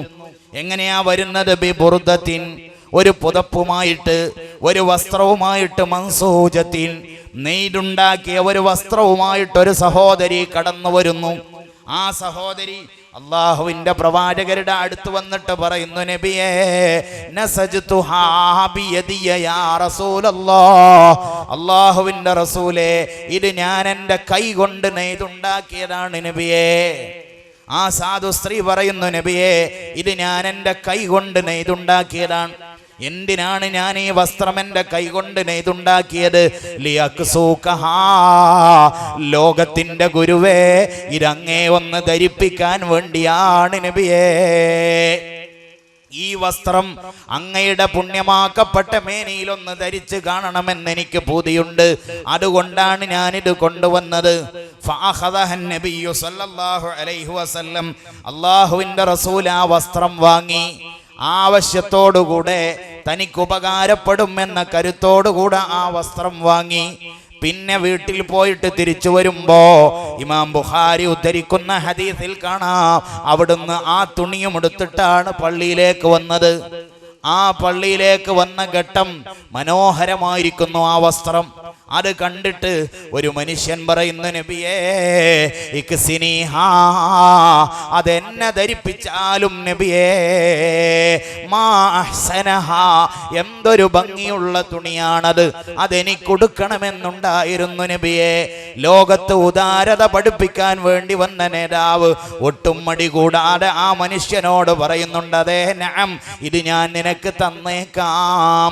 വീട്ടിലേക്ക് പോയിട്ട് ആ വസ്ത്രം പൊതിഞ്ഞ് കൊടുത്തേക്കുമ്പോ പള്ളിയിൽ ആ സഹോദരന്റെ കൈകളിൽ അത് കിട്ടുമ്പോ മഹാന്മാരായ സ്വഹാബാക്കള് പറയുന്നു, എടാ മാ അഹ്സൻത, നീ ചെയ്തത് നന്നായില്ലടാ. അള്ളാഹുവിന്റെ റസൂൽ അത് തനിക്ക് ആവശ്യമുണ്ട് എന്ന് കരുതി വാങ്ങുകയും അത് ധരിക്കുകയും ചെയ്തല്ലോ. സുമ്മ സഅൽതഹു, പിന്നെയാണല്ലോ നീ അത് ചോദിച്ചത്. ഏറ്റവും ചുരുങ്ങിയത് അത് അവിടുത്തെ ശരീരത്തോട് ചേരുന്നതിന് മുന്നെങ്കിലും ചോദിക്കാമായിരുന്നു. വഅലിംത, നിനക്ക് നന്നായി അറിയുകയും ചെയ്യാം, അന്നഹു ലാ യറുദ്ദു സായില, അവിടുന്ന് ചോദിച്ചവനെ മടക്കൂലെന്ന് താങ്കൾക്ക് വ്യക്തമായി അറിയുന്നതോടുകൂടെ ആ വസ്ത്രം ചോദിച്ചത് ശരിയായില്ല. ഫഖാല, അയാൾ പറഞ്ഞു, ഇന്നി വല്ലാഹി മാ സഅൽതുഹു ലിഅൽബിസഹാ, അല്ലാഹുവാണേ സത്യം, നിങ്ങൾ എന്തൊക്കെ പറഞ്ഞാലും ആ തുണി ഉടുക്കാൻ വേണ്ടി ഞാനത് വാങ്ങിയിട്ടില്ല കേട്ടോ. ഇന്നമാ സഅൽതുഹു ലിതകൂന കഫനി, എൻ്റെ ശരീരത്തിൽ നിന്ന് ആത്മാവ് പറന്നുയരുന്ന ഒരു ദിവസം വരുമല്ലോ, അന്ന് മുത്തുനബിയുടെ ശരീരത്തോടൊട്ടിച്ചേർന്ന ഈ മനോഹരമായ അവിടുന്ന് ഇഷ്ടപ്പെട്ട വസ്ത്രത്തിൽ എന്നെ ഖബറിൻ ചുവട്ടിൽ കൊണ്ടുവെക്കപ്പെടണമെന്ന് ആഗ്രഹിച്ചിട്ട് ചോദിച്ചു പോയതാണെന്ന് ആ മനുഷ്യൻ മറുപടി പറയുന്നത് ഹദീസിൽ കാണാം. അവിടുത്തെ ഉദാരത നോക്ക് നിങ്ങൾ. സ്വഹാബത്തിന്റെ കഥ മറിച്ചല്ലല്ലോ. ഇമാം ബുഖാരിയും മുസ്ലിമും ഉദ്ധരിക്കുന്ന മറ്റൊരു ഹദീസിൽ ഇപ്രകാരം ഒരു മഹാസംഭവം കാണാം. ലോകം അത്ഭുതത്തോടുകൂടെ അല്ലാതെ ആ സ്വഹാബത്തിനെ ഓർക്കാൻ കഴിയുമോ? എന്താ രംഗം? ജാഅ റജുലുൻ ഇലൻ നബി സല്ലല്ലാഹു അലൈഹി വസല്ലം, ഒരാൾ അല്ലാഹുവിന്റെ റസൂലിന്റെ അരികിലേക്ക് കടന്നു വരുന്നു. ഫഖാല, എന്നിട്ട് അയാൾ പറയുന്നു, ഇന്നി മജ്ഹൂദ്, നബിയെ ഞാനൊരു കഷ്ടപ്പെട്ട ആളാണ്, ഞാൻ ആകെ വലഞ്ഞ ആളാണ് നബിയെ, എന്നെ സഹായിച്ചാലും. ആ വാക്ക് കേട്ടപ്പോ അള്ളാഹുവിന്റെ പ്രവാചകർ സ്വല്ലല്ലാഹു അലൈഹി വസല്ലം ആ വിഷം നൊട്ടിയ വയറുമായി കടന്നു വന്ന ദരിദ്രയാചകനെ സഹായിക്കണമെന്ന ലക്ഷ്യത്തോടെ ഫഅർസല ഇലാ ബഅദി നിസാഇഹി, എന്റെ സ്വരം കേൾക്കുന്ന പ്രിയപ്പെട്ട പെങ്ങളെ, ലോകാനുഗ്രഹിയുടെ വീട്ടിന്റെ കഥ നമ്മൾ അറിയാതെ പോവരുതല്ലോ. അള്ളാഹുവിന്റെ റസൂൽ തന്റെ വീട്ടിലേക്ക് പറഞ്ഞയച്ചു. ഭാര്യമാരിൽ ഒരാളുടെ അടുത്തേക്ക് പറഞ്ഞയച്ചു, ഒന്നവിടെ ചെന്നു നോക്ക്, ഈ വിരുന്നുകാരനെ സൽക്കരിക്കാൻ എന്താ അവിടെ ഉള്ളത്? വർത്തമാനകാല നേതാക്കന്മാർ നേതൃസ്ഥാനം തൻ്റെ കരങ്ങളിലേക്ക് കടന്നു വന്നത് മുതൽ അവിഹിതമായും മറ്റുമൊക്കെ തൻ്റെ ഖജനാവിലേക്ക് വന്നു ചേരുന്ന പണമെത്ര? അള്ളാഹുവിന്റെ പ്രവാചകർ സ്വല്ലല്ലാഹു അലൈഹി വസല്ലമ തങ്ങളുടെ ഭാര്യ കൊടുത്തേക്കുന്ന മറുപടി കേൾക്കണോ? എന്താണ് ആയിഷ അവിടെ ഉള്ളത്? എന്താ മറുപടി? വല്ലദീ ബഅസക ബിൽ ഹഖ് മാ ഇൻദീ ഇല്ലാ മാ, അവിടെ ഒന്നുമില്ല നബിയേ, പച്ചവെള്ളമല്ലാത്ത ഒന്നും അവിടെ ഇല്ലെന്ന മറുപടി കിട്ടിയപ്പോ ദൂതനെ പറഞ്ഞേക്കുന്നു, നീ ഇന്ന ഭാര്യയുടെ അടുത്ത് പോയാലും അവിടത്തെയും മറുപടി പച്ചവെള്ളമല്ലാതെ അവിടെ ഒന്നുമില്ല.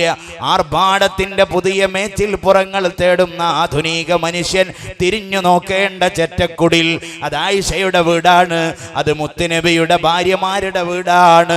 ഓരോ വീട്ടിൽ നിന്നും മറുപടി കിട്ടി, ഇവിടെ വെള്ളമല്ലാതെ ഒന്നുമില്ല. ഹത്താ ഖുൽന കുല്ലുഹുന്ന, എല്ലാരും ഒരേ മറുപടി പറഞ്ഞപ്പോ അല്ലാഹുവിന്റെ റസൂൽ സദസ്സിൽ എണീറ്റ് നിന്നിട്ട് ചോദിക്കുന്നുണ്ട്, മയ്യുളീഫു ഹാദൽ ലൈല, ഈ രാത്രി എന്നെ അഭയം തേടി എൻ്റെ അരികിലേക്ക് കടന്നു വന്ന ഈ നിർധനന് ആതിഥ്യമരുളാൻ, ഇയാൾക്ക് ഭക്ഷണം കൊടുക്കാൻ ഇന്ന് ആർക്ക് സാധിക്കും? നിങ്ങളിൽ ആർക്ക് സാധിക്കും ഈ സാധുവിന് ഭക്ഷണം കൊടുക്കാൻ? ഇത് കേട്ടപ്പോ ഫഖാല റജുലുൻ മിനൽ അൻസാർ, അൻസാരികളിൽപ്പെട്ട ഒരു സഹോദരൻ അയാൾ എണീറ്റ് നിന്നിട്ട് പറഞ്ഞു, അന യാ റസൂലല്ലാഹ്, ഞാൻ സൽക്കരിച്ചോളാം നബിയേ, അങ്ങയുടെ വിരുന്നുകാരനെ ഞാൻ കൊണ്ടുപോവാം നബിയേ. അയാൾ തൻ്റെ കുടുംബത്തിന്റെ കഥ ആലോചിച്ചില്ല. അയാൾ തൻ്റെ ഭാര്യയുടെ അടുത്ത് പോയിട്ട് ചോദിക്കുന്നു, ഹൽ ഇൻദകി ശൈഉൻ, ആവേശത്തോടെ അയാൾ ചോദിക്കുന്നു, നിന്റെ പക്കൽ വല്ലതുമുണ്ടോ? കാലത്ത് അവളുടെ മറുപടി, ലാ, ഇല്ല ഭർത്താവേ, ഇവിടെ ഒന്നുമില്ല. ഇല്ലാ കൂത്ത സിബിയാനി, എൻ്റെ പൈതങ്ങൾക്ക് കൊടുക്കാനുള്ള അന്നമല്ലാതെ, അവർക്ക് കൊടുക്കാനുള്ള ഭക്ഷണമല്ലാതെ ഒന്നുമില്ല കേട്ടോ.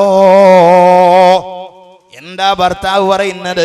വരുന്നത് സാധാരണക്കാരനല്ല, ലൈഫു റസൂലില്ലാ, റസൂലുള്ളാഹിന്റെ വിരുന്നുകാരനല്ലയോ. അതുകൊണ്ട് അല്ലിലീഹിം ബിശൈഇ, നമ്മുടെ മക്കളെ എന്തെങ്കിലുമൊക്കെ പറഞ്ഞ് നീ ആശ്വസിപ്പിക്കണം. അവർക്കിന്ന് ഭക്ഷണം കൊടുക്കാൻ പാടില്ല.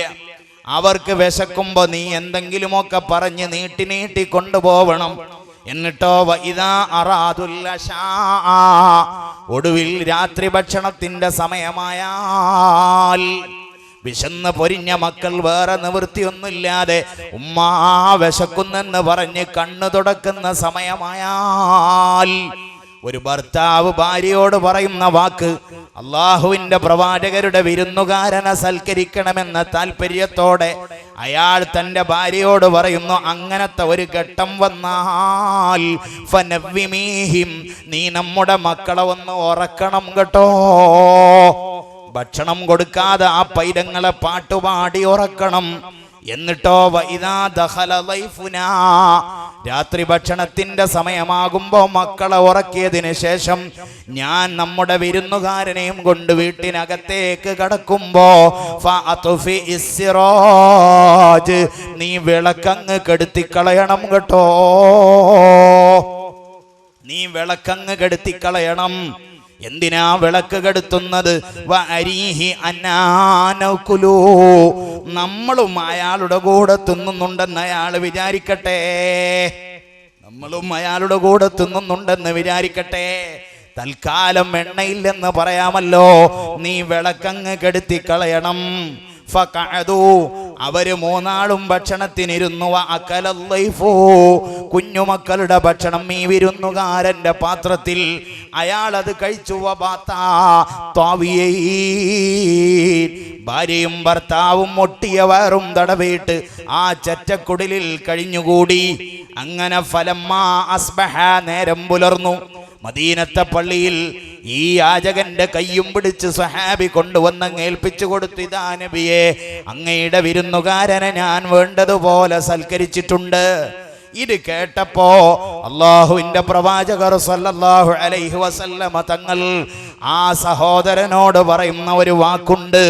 എന്താ പറയുന്നത്? ലഖദ് അജിബല്ലാഹു മിൻ സനീഇകുമാ, നിങ്ങളുടെ രണ്ടാളുടെയും ഭാര്യ ഭർത്താക്കന്മാരുടെയും പ്രവൃത്തി കണ്ടിട്ട് അള്ളാഹു അത്ഭുതപ്പെട്ടു പോയി കേട്ടോ.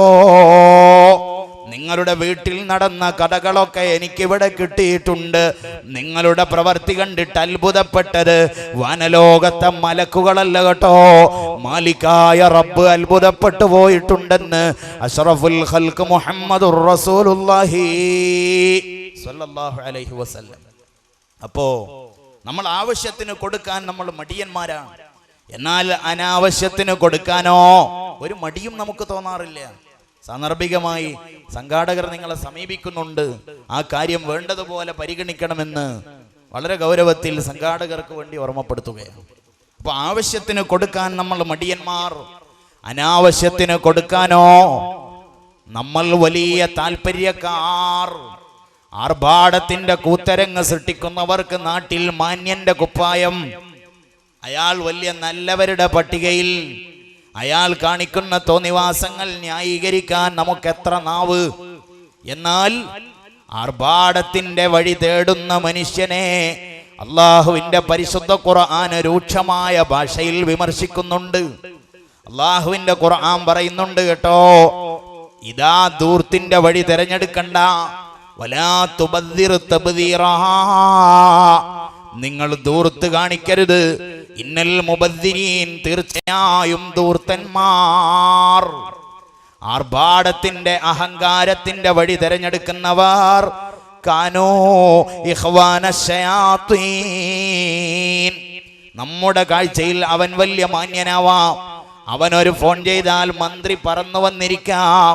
അവന്റെ പോക്കറ്റിലാവാം കലക്ടർ ഉള്ളത് എന്നൊക്കെ ഞാനും നിങ്ങളും ആ ധൂർത്തന് അഭിപ്രായം നൽകുമെങ്കിൽ അള്ളാഹുവിന്റെ ഖുർആൻ അയാൾക്ക് കൊടുക്കുന്ന അഭിപ്രായം അയാൾ മന്ത്രിയുടെ ആളാണെന്നല്ല, അയാൾ MLA-യുടെ വലം കൈ എന്നല്ല, കലക്ടറുടെ ഇടം കൈ എന്നല്ല. ഖുർആൻ പറയുന്നത് അവൻ ശൈത്വാന്മാരുടെ സഹോദരന്മാരാണ്, ധൂർത്തിന്റെ ഉടമകളെന്ന് പരിശുദ്ധ ഖുർആൻ. ഇപ്പൊ നന്ദികേടിന്റെ വലിയ ഉദാഹരണമാണ് റബ്ബ് തന്ന അനുഗ്രഹങ്ങളെ ലാഘവത്തോടെ ധൂർത്തടിക്കൽ നന്ദികേടിന്റെ ഉദാഹരണമാണ്. മനുഷ്യൻ നന്ദിയുള്ളവനായി മാറുക. അള്ളാഹുവിന്റെ ഖുർആൻ ചില മനുഷ്യരെ കുറിച്ച് തന്നെയാണല്ലോ പറഞ്ഞു വെച്ചത്. ഇന്നൽ ഇൻസാന ലിറബ്ബിഹി ലകനൂദ്, തീർച്ചയായും മനുഷ്യൻ അവന്റെ റബ്ബിനോട് നന്ദി കെട്ടവൻ തന്നെ. പരിശുദ്ധ ഖുർആനിലെ സൂറത്ത് യൂനുസിൽ നമ്മൾ ഓതാറുണ്ടല്ലോ മനുഷ്യന്റെ നന്ദികേടിനെ കുറിച്ച്. അള്ളാഹുവിന്റെ ഖുർആൻ പറയുന്ന ഈ ആയത്ത് കേൾക്കുമ്പോ ഓരോരുത്തന്റെയും കൽബിലേക്ക് കടന്നു വരണം, എന്നെ കുറിച്ചാണാവോ ഈ പരാമർശം. പരിശുദ്ധ ഖുർആൻ പറയുന്നു, വഇദാ മസ്സൽ ഇൻസാന ളുറു ദഅനാ ലിജംബിഹി ഔ ഖാഇദൻ ഔ ഖായിമാ. വഇദാ മസ്സൽ ഇൻസാന, ഒരു മനുഷ്യന് വന്നുപെട്ടാൽ, അള്ളുറു ഒരു വിഷമം, ഒരു പ്രയാസം വരേണ്ടതുപോലെ വന്നാൽ, ചെറിയൊരു ജലദോഷവും പനിയുമൊക്കെ ഒരു MBBS കാരനെ കൊണ്ട് പരിഹരിക്കപ്പെടുമെങ്കിൽ, അല്ലറ ചില്ലറ കടങ്ങളൊക്കെ ദുരിതാശ്വാസ നിധിയിൽ നിന്ന് കിട്ടുമെങ്കിൽ, അള്ളാഹുവിന്റെ ഖുർആൻ പറയുന്നു അതിലും അപ്പുറം ഒരാൾക്കൊരു വിഷമം വരേണ്ടതുപോലെ വന്നാൽ ഖുർആൻ പറയുന്നു അവൻ എവിടെ പോവാനാ? ദഅനാ ലിജംബിഹി ഔ ഖാഇദൻ ഔ ഖായിമാ.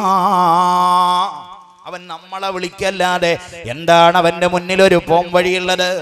നടുറോഡിൽ ചതഞ്ഞു കിടക്കുന്ന മനുഷ്യനെ വാരിക്കൊണ്ടുപോകുമ്പോ കണ്ടോലൊക്കെ ചോദിച്ചു, എന്തിനാണ് അയാളെ കൊണ്ടുപോണത്?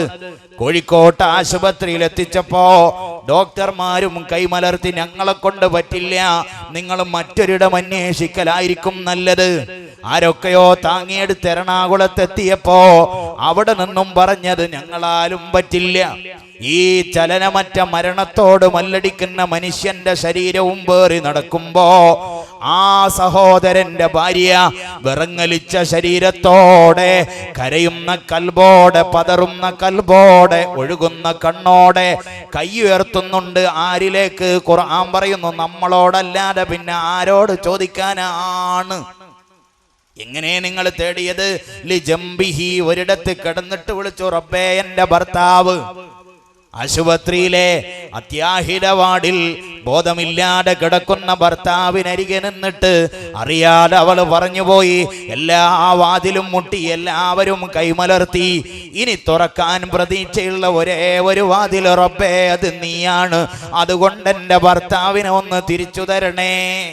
എങ്ങനെയാ ദുആരെന്നതിൽ ജംബിഹി, ഒരിടത്ത് കിടന്നിട്ട് പറഞ്ഞു, ഔ ഖാഇദ, അല്ലെങ്കിൽ ഇരുന്നിട്ട് പറഞ്ഞു, അല്ലെങ്കിൽ നിന്നിട്ട് പറഞ്ഞു, കിടന്നിട്ടും ഇരുന്നിട്ടും നടന്നിട്ടും ഒക്കെ പറഞ്ഞു, തങ്ങളെ ദ്വാരക്കണേ, ഉസ്താദേ ദ്വാരക്കണേ എൻ്റെ ഭർത്താവ്. ഒടുവിൽ ദുആ അങ്ങ് കിട്ടിയപ്പോ കാരുണ്യവാനായ റബ്ബ്, ഉദാരനായ റബ്ബ് എന്ത് ചെയ്തുവെന്നോ, ഒരു നാൾ ബോധമില്ലാതെ കിടക്കുന്ന ആ മനുഷ്യൻ കണ്ണു തുറന്നിട്ട് തന്നെ പരിചരിക്കുന്ന ഡോക്ടറുടെ മുഖത്ത് നോക്കി പുഞ്ചിരി തൂകിയപ്പോ ഓടിക്കൊണ്ട് ഭാര്യയെ സമീപിച്ചിട്ട് ഡോക്ടർ പറഞ്ഞു, നിന്റെ ഭർത്താവ് അത്ഭുതം സംഭവിച്ചിരിക്കുന്നു, അയാൾ കണ്ണു തുറന്നിരിക്കുന്നു. ആരാണ് അയാളുടെ കണ്ണ് തുറപ്പിച്ചത്? ആതുരാലയത്തിലെ യന്ത്രങ്ങളുടെ കഴിവ് കൊണ്ടായിരുന്നില്ല, നെഞ്ചത്ത് സ്റ്റെതസ്കോപ്പ് വെച്ച ഡോക്ടറുടെ പത്രാസുമല്ല. പിന്നെയോ ദുആ റബ്ബിങ്കലേക്ക് എത്തിയപ്പോ ഫലമ്മാ കശഫ്നാ അൻഹു ദുർറഹു, അങ്ങനെ നമ്മളവന്റെ വിഷമം അങ്ങ് തീർത്തു കൊടുത്തു എന്ന് പരിശുദ്ധ ഖുർആൻ. സുഖസന്തോഷത്തോടെ ആശുപത്രിയിൽ നിന്ന് ഇറങ്ങിപ്പോരുമ്പോ ഈ അപകടം തരണം ചെയ്ത മനുഷ്യൻ ഒരൽഹംദുലില്ല പറയുമോ? ഖുർആൻ പറയുന്നു, ഒരൽഹംദുലില്ല പറയുമോ? എങ്ങനെയാണ് അവൻ ഇറങ്ങി നടക്കുന്നത്? മറക അല്ലം യദുനാ ഇലാ ദുർരിം മസ്സഹു, അങ്ങനെ ഒരു വിഷമം തന്നെ എന്നെ പിടികൂടിയിരുന്നില്ല എന്ന ഭാവത്തോടെ ആയിരിക്കും പിന്നെയും അവന്റെ നടത്തം. അവൻ അല്ലാഹുവിനെ മറന്നു. പാലം കടക്കുവോളം അവൻ പടച്ചവനെ വേണമായിരുന്നു. പാലം അങ്ങ് കടന്നു കിട്ടിയപ്പോഴോ പടച്ചവന് പടച്ചവന്റെ വഴി, എനിക്ക് എൻ്റെ വഴി. ഇങ്ങനെയാണ് ചില മനുഷ്യന്മാരുടെ അവസ്ഥയെന്ന് അല്ലാഹുവിൻ്റെ പരിശുദ്ധ ഖുർആൻ. കടം കൊണ്ട് വലഞ്ഞ് ഒരു ജോലിയുമില്ലാതെ തെണ്ടിത്തിരിഞ്ഞ് നടന്നപ്പോ ഒരു നാൾ റബ്ബ് നിന്നെ തോണ്ടിയിട്ട് അറബിക്കടലിന്റെ മറുകരയിലെത്തിച്ചു. അവിടെ വലിയ സൂപ്പർ മാർക്കറ്റിന്റെ ക്യാഷ് കൗണ്ടറിൽ ഇരുന്ന് നീ ദിർഹമുകൾ എണ്ണി തിട്ടപ്പെടുത്തി. ഒരു നാൾ നിന്റെ നാട്ടിലേക്ക് തിരിച്ചു വന്നപ്പോ നീ ഓർക്കണമായിരുന്നു നിന്റെ ഇന്നലകളെ കുറിച്ച്, നിന്റെ ഇല്ലായ്മയുടെ വല്ലായ്മയുടെ നാളുകളെ കുറിച്ച് നീ ഓർക്കണമായിരുന്നു. മുഷിഞ്ഞ ട്രൗസറും ധരിച്ച് ഈ കുഗ്രാമത്തിൽ അങ്ങോട്ടും ഇങ്ങോട്ടും നടന്നു പോയ ആ പഴയ ഇന്നലെ ഓർക്കേണ്ടതിന് പകരം നീ ആലോചിച്ചത് എങ്ങനെ നിനക്ക് വലിയവനാവാം, എങ്ങനെ അടിച്ചു പൊളിക്കാം, എങ്ങനെ ആഹ്ലാദിക്കാമെന്നാണ്. അള്ളാഹു താക്കീത് ചെയ്ത് പറയുന്നു, ഈ നന്ദികേട് നമ്മൾ പൊറുക്കൂല കേട്ടോ. അള്ളാഹുവിന്റെ നിഅമത്തിനെ അറിഞ്ഞതിന് ശേഷം നന്ദികേട് കാണിക്കുന്നത് റബ്ബിന് ഇഷ്ടമല്ല കേട്ടോ. അതുകൊണ്ട് ഹൃദയത്തിൽ ഉണ്ടാവണ്ട ഒന്നാമത്തെ വികാരം അശ്ശുക്റു, നന്ദിയാകുന്നു. ഉണ്ടാവാൻ പാടില്ലാത്ത ദുരന്തമോ നന്ദികേടുമാകുന്നു. ചുരുക്കത്തിൽ നമുക്ക് അങ്ങനെ പറയാം. ഇനി നമുക്ക് നമ്മുടെ ഹൃദയത്തിലേക്ക് വീണ്ടും കടന്നു വരാം. നമ്മുടെ ഹൃദയത്തിലേക്ക് കടന്നു വരാം.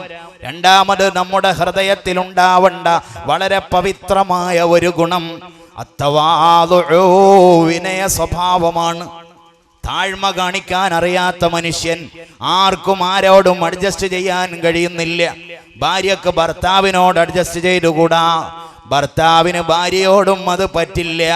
ഭർത്താവ് എന്തോ ഒരു വാക്ക് പറഞ്ഞപ്പോഴേക്ക് ഫാനിൽ സാരി കെട്ടിയിട്ട് ആത്മഹത്യ ചെയ്തതും ഇവിടെയൊക്കെ തന്നെയാണല്ലോ. ആർക്കും ആരെയും അഡ്ജസ്റ്റ് ചെയ്തുകൂടാ. ബാപ്പയെ സഹിക്കാൻ മക്കൾക്കാവുന്നില്ല, മക്കളെ ബാപ്പക്കും സഹിച്ചുകൂടാ. അതാണ് കിബർ. സത്യം മറച്ചു വെക്കണം, ജനങ്ങളെ നിസാരവൽക്കരിക്കണം. ആ കിബറിന് ഒരുപാട് ലക്ഷണങ്ങളുണ്ട്. ആ കിബറിന്റെ ഒന്നാമത്തെ ലക്ഷണം അറിവുള്ളവരുടെ ഉപദേശം സ്വീകരിക്കാതിരിക്കുക. മഹാന്മാരായ തസവുഫിന്റെ പണ്ഡിതന്മാർ അവരുടെ കിതാബുകളിൽ എഴുതി വെക്കുന്ന കിബറന്മാരുടെ വളരെ പ്രധാനപ്പെട്ട ഒരടയാളം അറിവുള്ളവരുടെ ഉപദേശം സ്വീകരിക്കാതിരിക്കുക. ലോകത്ത് കിബർ കാണിക്കാൻ അർഹതയുള്ളവൻ ഒരേ ഒരു ശക്തി മാത്രം, അത് മറ്റാരുമല്ല, മാലിക്കായ റബ്ബാണ്. അവനല്ലാതെ മറ്റാർക്കിവിടെ കിബർ കാണിക്കാനുണ്ട്? എനിക്ക് കിബർ കാണിക്കണമെങ്കിൽ എന്റേതെന്ന് പറയാൻ എനിക്ക് വല്ലതും ഇവിടെ ഉണ്ടായിരുന്നെങ്കിൽ എനിക്ക് കുറച്ച് കിബറൊക്കെ കാണിക്കാമായിരുന്നു. എൻ്റെ വീട് അതെൻ്റെ പേരിൽ എനിക്ക് നൽകപ്പെടുന്ന വീട് അതെൻ്റെതായിട്ട് മാറുന്നില്ലല്ലോ. എൻ്റെ വീട് എനിക്കുള്ളതല്ലല്ലോ. എൻ്റെ ഭാര്യ അതെൻ്റേതല്ലല്ലോ. എൻ്റെ മക്കൾ അതും എൻ്റേതല്ലല്ലോ. എനിക്ക് കൊണ്ടുപോവാൻ പറ്റുന്ന എന്തുണ്ടിവിടെ? എൻ്റെ ശരീരത്തോട് ചേർന്ന് കിടക്കുന്ന ഭാര്യ ഉണ്ടാകുമോ എൻ്റെ കൂട്ടുകിടക്കാൻ? എൻ്റെ കവിളത്ത് ചുംബനം തന്ന് ബാപ്പാന്ന് വിളിക്കുന്ന മക്കൾ ഉണ്ടാകുമോ എനിക്ക് കൂട്ടുകിടക്കാൻ? ഓരോ വഴിക്കും ഇറങ്ങുമ്പോ ശ്രദ്ധിക്കണേ എന്ന് പറഞ്ഞയച്ച് യാത്രയാക്കാറുള്ള ഉമ്മയുണ്ടാവുമോ എന്നോട് ചേർന്ന് കിടന്നിട്ട് മോൻ വിഷമിക്കണ്ടെന്ന് പറയാൻ? ആരും ഉണ്ടാവില്ലല്ലോ. എൻ്റെ വീട് എന്നെ ഒരു നാൾ ഇറക്കി വിടും. ഞാൻ ഉണ്ടാക്കിയ പണവും എന്നെ ഒരു നാൾ ഇറക്കി വിടും. കവി പറഞ്ഞത് വാസ്തവം തന്നെ. അംവാലുനാലിദവിൽ മിറാസിനജ്മഉഹാ വദുയൂറുനാലി ഖറാ ബിദ്ദഹിരി നബ്നിഹാ. നമ്മുടെ പണങ്ങളൊക്കെ പണിക്കർ റോഡിലുള്ള മുമ്മിനെ ഉറങ്ങാതെ ഉണ്ണാതെ നീ ഉണ്ടാക്കി വെച്ച മുതലുണ്ടല്ലോ, ആ മുതൽ എന്തിനുള്ളതാണെന്നറിയോ? അടുത്ത ജുമുഅത്ത് പള്ളിയുടെ ഓരത്തെവിടെയോ ഉള്ള പള്ളിക്കാട്ടിൽ നിന്നെ കൊണ്ടുപോയിട്ട് നിന്റെ പാർപ്പിടമൊരുക്കി ഞങ്ങളൊക്കെ ഞങ്ങളുടെ വഴിക്ക് പോയാൽ നിന്റെ മക്കൾക്ക് തല്ലുകൂടാനുള്ളതല്ലയോ?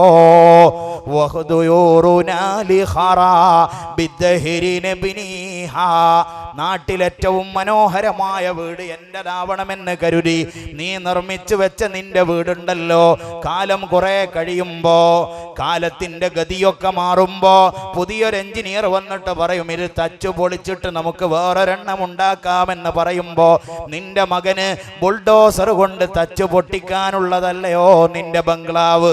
നിന്റെ വീട് നിന്റേതല്ല, നിന്റെ പണം നിന്റേതല്ല. എന്തിനേറെ പറയണം, ക്രീം പുരട്ടി പെർഫ്യൂം പൂശി മിനിക്ക് വെക്കുന്ന നിന്റെ ശരീരമുണ്ടല്ലോ, ആ ശരീരം പോലും 6 അടി മണ്ണിനുള്ളിൽ എവിടെയോ ഒളിഞ്ഞു കിടക്കുന്ന പുഴുക്കളുടെ തേളുകളുടെ അന്നമല്ലയോ?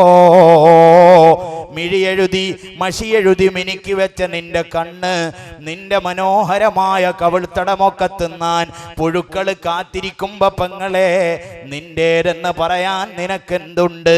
പിന്നെ എന്തിനാണ് ഈ ധിക്കാരമെന്ന് മഹാന്മാർ ചോദിക്കുമ്പോ മനുഷ്യൻ താഴലല്ലാതെ നിവൃത്തിയില്ലല്ലോ. ആ കിബറിന്റെ ഒന്നാമത്തെ അടയാളം ഞാൻ പറഞ്ഞത് അറിവുള്ളവരുടെ ഉപദേശം സ്വീകരിക്കാതിരിക്കുക.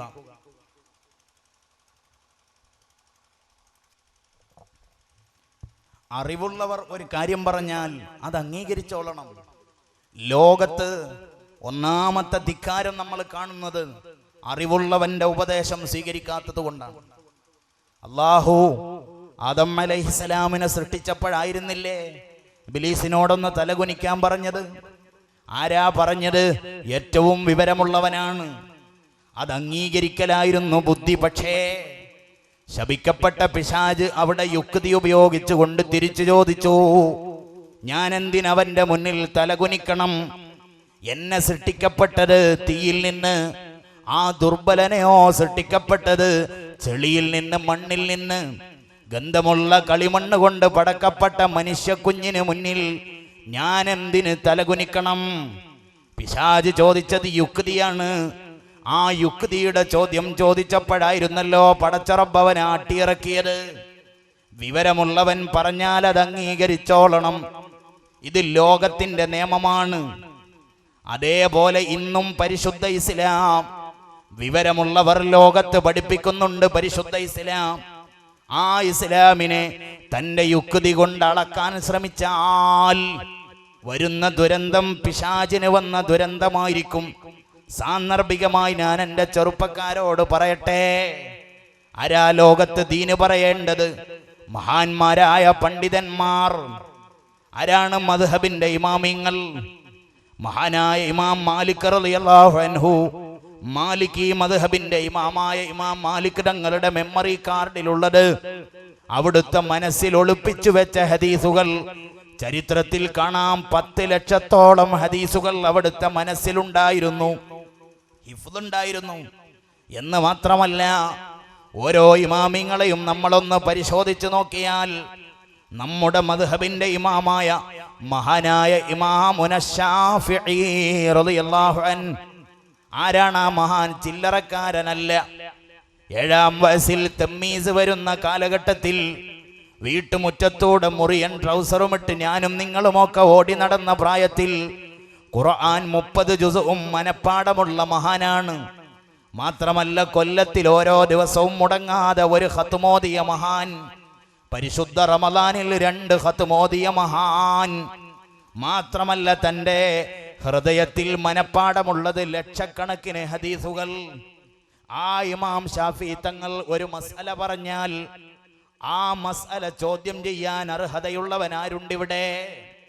വേദിയും ഒരു മൈക്കും കിട്ടിയാൽ യുക്തി കൊണ്ട് പരിശുദ്ധ ഇസ്ലാമിനെ അളന്ന് ഇമാമിങ്ങളൊക്കെ പിഴച്ചുപോയി, അവർക്കൊക്കെ തെറ്റുപറ്റിപ്പോയെന്ന് ഒരു ദുർബലൻ വിളിച്ചു പറയുമ്പോ അവനിലും സത്യമുണ്ടെന്ന് തോന്നണ്ട എൻ്റെ കൂട്ടുകാരാ. മറിച്ച് നിനക്ക് തോന്നേണ്ടത് അവന്റെ മനസ്സിലുള്ളത് സത്യമല്ല, അൽ കിബ്റു, അഹങ്കാരമാണ്. അറിവുള്ളവർ ഒരു കാര്യം പറഞ്ഞാൽ അത് അംഗീകരിക്കലാണ് ബുദ്ധി.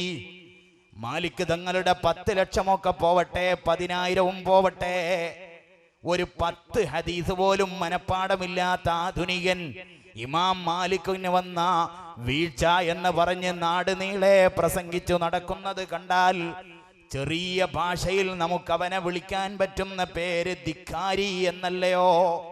അതുകൊണ്ട് പ്രിയപ്പെട്ട യുവാക്കളെ, വളരെ ഗൗരവത്തിൽ ആലോചിക്കണം. ഒരു മനുഷ്യന്റെ കൽബിൽ കിബർ വന്നു പോയാൽ അപകടം തന്നെ. ഇനി കിബറിന്റെ 2ാമത്തെ അടയാളം അറിവില്ലാത്തതിനെ കുറിച്ച് വിധി പറയുക. കിബറിന്റെ അടയാളമാണ് അറിവുള്ളവരാണ് ഇവിടെ കാര്യങ്ങൾ പറയേണ്ടത്. അറിവില്ലാത്തവൻ പലതിലും ഇടപെട്ട് അനാവശ്യമായിട്ട് കാര്യങ്ങൾ വിളിച്ചു പറഞ്ഞാൽ അതിൻ്റെയും അർത്ഥം കിബർ വന്നുപോയി എന്നു തന്നെയാണ്. ഇനിയും ധാരാളം ലക്ഷണങ്ങൾ കാണാം. ആദരിക്കേണ്ടതിനെ അനാദരിക്കുക. ആരെയാണൊരു മനുഷ്യൻ ആദരിക്കാൻ ഏറ്റവും കടപ്പെട്ടത്? ഒന്നാമതായിട്ട് അല്ലാഹുവിനെ, പിന്നെയോ വറസൂലഹു, അല്ലാഹുവിൻ്റെ റസൂലിനെ സല്ലല്ലാഹു അലൈഹി വസല്ലം. അവിടുത്തെ ആദരിക്കൽ ഒരു മുഅ്മിനിന്റെ കടമയാണ്. അല്ലാഹുവിനെ അംഗീകരിച്ചു പോരാ, അല്ലാഹുവിൻ്റെ റസൂലിനെയും അനുസരിച്ചേ പറ്റൂ. അവിടുത്തെ ബഹുമാനിക്കാനും അവിടുത്തെ സ്നേഹിക്കാനും ലോകം മത്സരിക്കുകയായിരുന്നു. അല്ലാഹുവിൻ്റെ പ്രവാചകരുടെ പേര് പോലും പറയാൻ പേടിച്ച മഹാന്മാരുണ്ടായിരുന്നു. മഹാനായ അബ്ദുല്ലാഹി ഇബ്നു മസ്ഊദ് റളിയല്ലാഹു അൻഹു, ഒരു സ്വഹാബി അബ്ദുല്ലാഹി ഇബ്നു മസ്ഊദിന്റെ പിറകെ നടന്നു 2 കൊല്ലം. എന്തിനാ നടന്നത്? അബ്ദുല്ലാഹി ഇബ്നു മസ്ഊദ് തങ്ങൾ ഒരിക്കലും റസൂലുള്ളാഹി സ്വല്ലല്ലാഹു അലൈഹി വസല്ലമ തങ്ങളുടെ പേര് പറയാറില്ല എന്നാരോ ഇയാളോട് പറഞ്ഞപ്പോൾ അതൊന്ന് ശരിയാണോ എന്ന് അന്വേഷിക്കാൻ വേണ്ടി അബ്ദുല്ലാഹി ഇബ്നു മസ്ഊദിന്റെ പിറകെ നടന്നു. 2 കൊല്ലത്തെ നടത്തത്തിനിടയിൽ ആ മനുഷ്യൻ പറയുന്നു, അബ്ദുല്ലാഹി ഇബ്നു മസ്ഊദ് തങ്ങൾ റസൂലുള്ളാഹിന്റെ പേര് നാവുകൊണ്ട് പറഞ്ഞിട്ടില്ല കേട്ടോ. അതൊരദബുകേടായി പോകുമോ? പഴയ കാലത്ത് നമ്മുടെ വീട്ടിന്റെ ഉള്ളിലുള്ള ഉമ്മമാർ ഭർത്താവിന്റെ പേര് പറയാറുണ്ടായിരുന്നില്ല. കുഞ്ഞന്റെ ബാപ്പ എന്ന് പറയും. വീട്ടിലുള്ള പുരുഷനെന്നൊക്കെ വ്യംഗ്യമായിട്ടവർ ഭർത്താവിനെ സൂചിപ്പിക്കാറുണ്ട്. അദബായിരുന്നു അത്. അതേപോലെ അബ്ദുല്ലാഹി ഇബ്നു മസ്ഊദ് തങ്ങൾ അള്ളാഹുവിന്റെ റസൂലിനെ കുറിച്ച് ചില സൂചനകളൊക്കെ കൊടുക്കാറായിരുന്നു പതിവ്. ഫാത്തിമ ബീവിയുടെ വാപ്പ, ആയിഷ ബീവിയുടെ ഭർത്താവ് എന്നിങ്ങനെ റസൂലുള്ളാഹിന്റെ പേര് പറയാൻ ധൈര്യം വന്നിട്ടില്ല കേട്ടോ. ഞാൻ നേരത്തെ പറഞ്ഞ ഇമാം മാലിക് റളിയല്ലാഹു അൻഹു മദീനയിലൂടെ ജീവിതത്തിൽ ഒരിക്കലും ചെരുപ്പും ചവിട്ടി നടന്നിട്ടില്ല കേട്ടോ. എന്തേ കാര്യം? ചെരുപ്പ് തേഞ്ഞു പോകുന്നതിന് പേടിച്ചത് കൊണ്ടല്ല. എൻ്റെ ഹബീബ് കിടക്കുന്ന മണ്ണ്, മുത്തുനബി നടന്നുപോയ മണ്ണ്. ആ മണ്ണിലൂടെ ഈ ദുർബലൻ അഹങ്കാരത്തോടെ ചെരുപ്പും ചവിട്ടി നടക്കുകയോ? ഇതായിരുന്നു അവരുടെ വികാരം. അവിടുത്തെ സ്നേഹിക്കാനും ബഹുമാനിക്കാനും അവർ മത്സരിക്കുകയായിരുന്നില്ലേ? ബഹുമാനപ്പെട്ട വെളിയങ്കോട്ട ഉമർ ഖാലി മുത്തുനബിയുടെ ചാരത്ത് ചെന്ന് നിന്നപ്പോ എല്ലാ നിയന്ത്രണവും വിട്ടത് നമ്മൾ കണ്ടുവല്ലോ.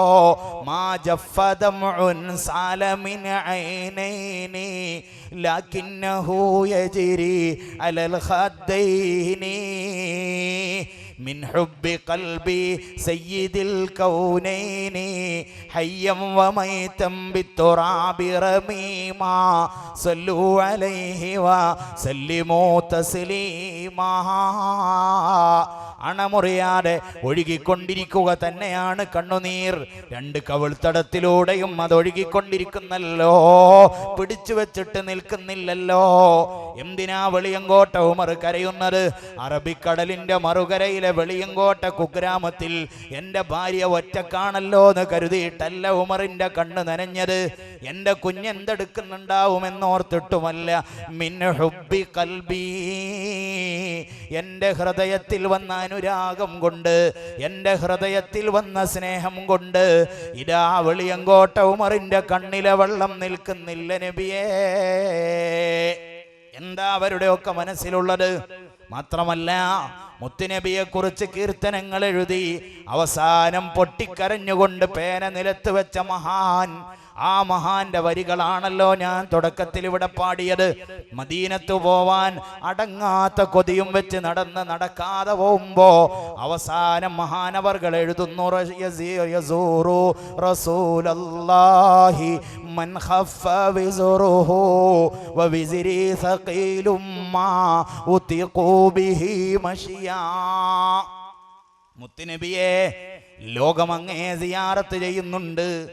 അനേകം ആളുകൾ മദീനത്ത് വരുന്നുണ്ട്. പക്ഷേ വവിസ്രി സഖീലും മാ ഉതിഖു ബിഹി മശിയാ, എൻ്റെ പാപത്തിൻ്റെ ഭാരം കൂടിപ്പോയത് കൊണ്ടാണെന്ന് തോന്നുന്നു എനിക്ക് മദീനത്തേക്ക് വരാൻ കഴിയുന്നില്ല നബിയേ, എനിക്ക് മദീനത്തെത്താനും കഴിയുന്നില്ല നബിയേ. വിറക്കുന്ന കയ്യോടെ പൊട്ടിക്കരഞ്ഞുകൊണ്ട് റഷീദുൽ ബഗ്ദാദി അവസാനം എഴുതി വെക്കുന്നു, യമീനം ബിറബ്ബി ഇന്ന ഖൽബി യുഹിബ്ബുഹു വദകറ ജാഇ ഫിൽ മമാതി വഫിൽ മഹ്യാ. എൻ്റെ റബ്ബിനെ കൊണ്ട് തന്നെ സത്യം നബിയേ, ഇന്ന ഖൽബി, എൻ്റെ ഹൃദയം, യുഹിബ്ബുഹു, മദീനത്തെ പച്ചക്കുബ്ബയുടെ ചുവട്ടിൽ കിടക്കുന്ന നബിയെ വല്ലാതെ ഞാൻ സ്നേഹിക്കുന്നുണ്ട്. വദകറ ജാഇ ഫിൽ മമാതി വഫിൽ മഹ്യാ, ജീവിതകാലത്തും എൻ്റെ മരണശേഷവും എനിക്കാകെയുള്ള പ്രതീക്ഷ നബിയെ അങ്ങയോടുള്ള മഹബത്ത് മാത്രമാകുന്നു. അവരൊക്കെ അള്ളാഹുവിൻ്റെ പ്രവാചകരെ ഇഷ്ക് വെക്കാൻ വേണ്ടി മത്സരിക്കുകയായിരുന്നു. അവിടുത്തെ ആദരിക്കാൻ ലോകം എന്നും കടപ്പെട്ടതാണ്. ആ നബിതങ്ങളെ കൊച്ചാക്കി കാണിക്കുന്ന സ്വരം കേട്ടാൽ ആ പ്രവാചകർ കേവലം ഒരു സാധാരണക്കാരനാണെന്ന സ്വരം കേട്ടാൽ ആ സ്വരമുയർത്തുന്നവന്റെ കൽബിൽ വന്ന ദുരന്തം കിബറാണ്. ചെറുപ്പക്കാരാ, അവിടെയും നമ്മൾ ഓർക്കണം, പെട്ടുപോവണ്ട. ആദരിക്കേണ്ടതിനെ ആദരിക്കുക, ഇതാണ് അഹ്ലുസുന്നത്തി വൽ ജമാഅ. ലോകത്ത് നിന്ന് അദബെടുത്തു കളയാൻ വേണ്ടിയുള്ള ശ്രമമാണ് ബിദ്അത്തുകളുടെ ശ്രമം. ലോകത്തിന്റെ നിലനിൽപ്പ് അദബിലൂടെയാണ്. ആ അദബങ്ങെടുത്തു പോയാൽ പിന്നെ ഈ ലോകത്തിന് നിലനിൽപ്പില്ല. ആദരിക്കേണ്ടതിനെ ആദരിച്ചേ പറ്റൂ. അവിടുന്ന് സാധാരണക്കാരനാണെന്ന് പറഞ്ഞാൽ, അതേപോലെ നുബുവത്തിന് മുന്നേ അള്ളാഹുവിൻ്റെ റസൂൽ കേവലം ഒരു സാധാരണ പയ്യനാണെന്ന് പറഞ്ഞാൽ ആ പറയുന്നവരുടെ പിറകിലുള്ള വികാരം ഞാൻ നേരത്തെ പറഞ്ഞ ധിക്കാരമാണ്. ഇമാം മുസ്ലിം തങ്ങൾ ഉദ്ധരിക്കുന്ന ഹദീസിൽ നമുക്ക് കാണാം, അള്ളാഹുവിൻ്റെ പ്രവാചകർ സല്ലല്ലാഹു അലൈഹി വസല്ലമ തങ്ങൾ പറയുന്നു, നുബുവത്തിന് മുമ്പ് അവിടുന്ന് ഒരു സാധാരണക്കാരനോ, അവിടുന്ന് പറയുന്നു, ഇന്നി ലഅരിഫു ഹജറ, എനിക്കൊരു കല്ലിനെ നന്നായി അറിയാം. എന്താണ് ആ കല്ലിന്റെ പ്രത്യേകത?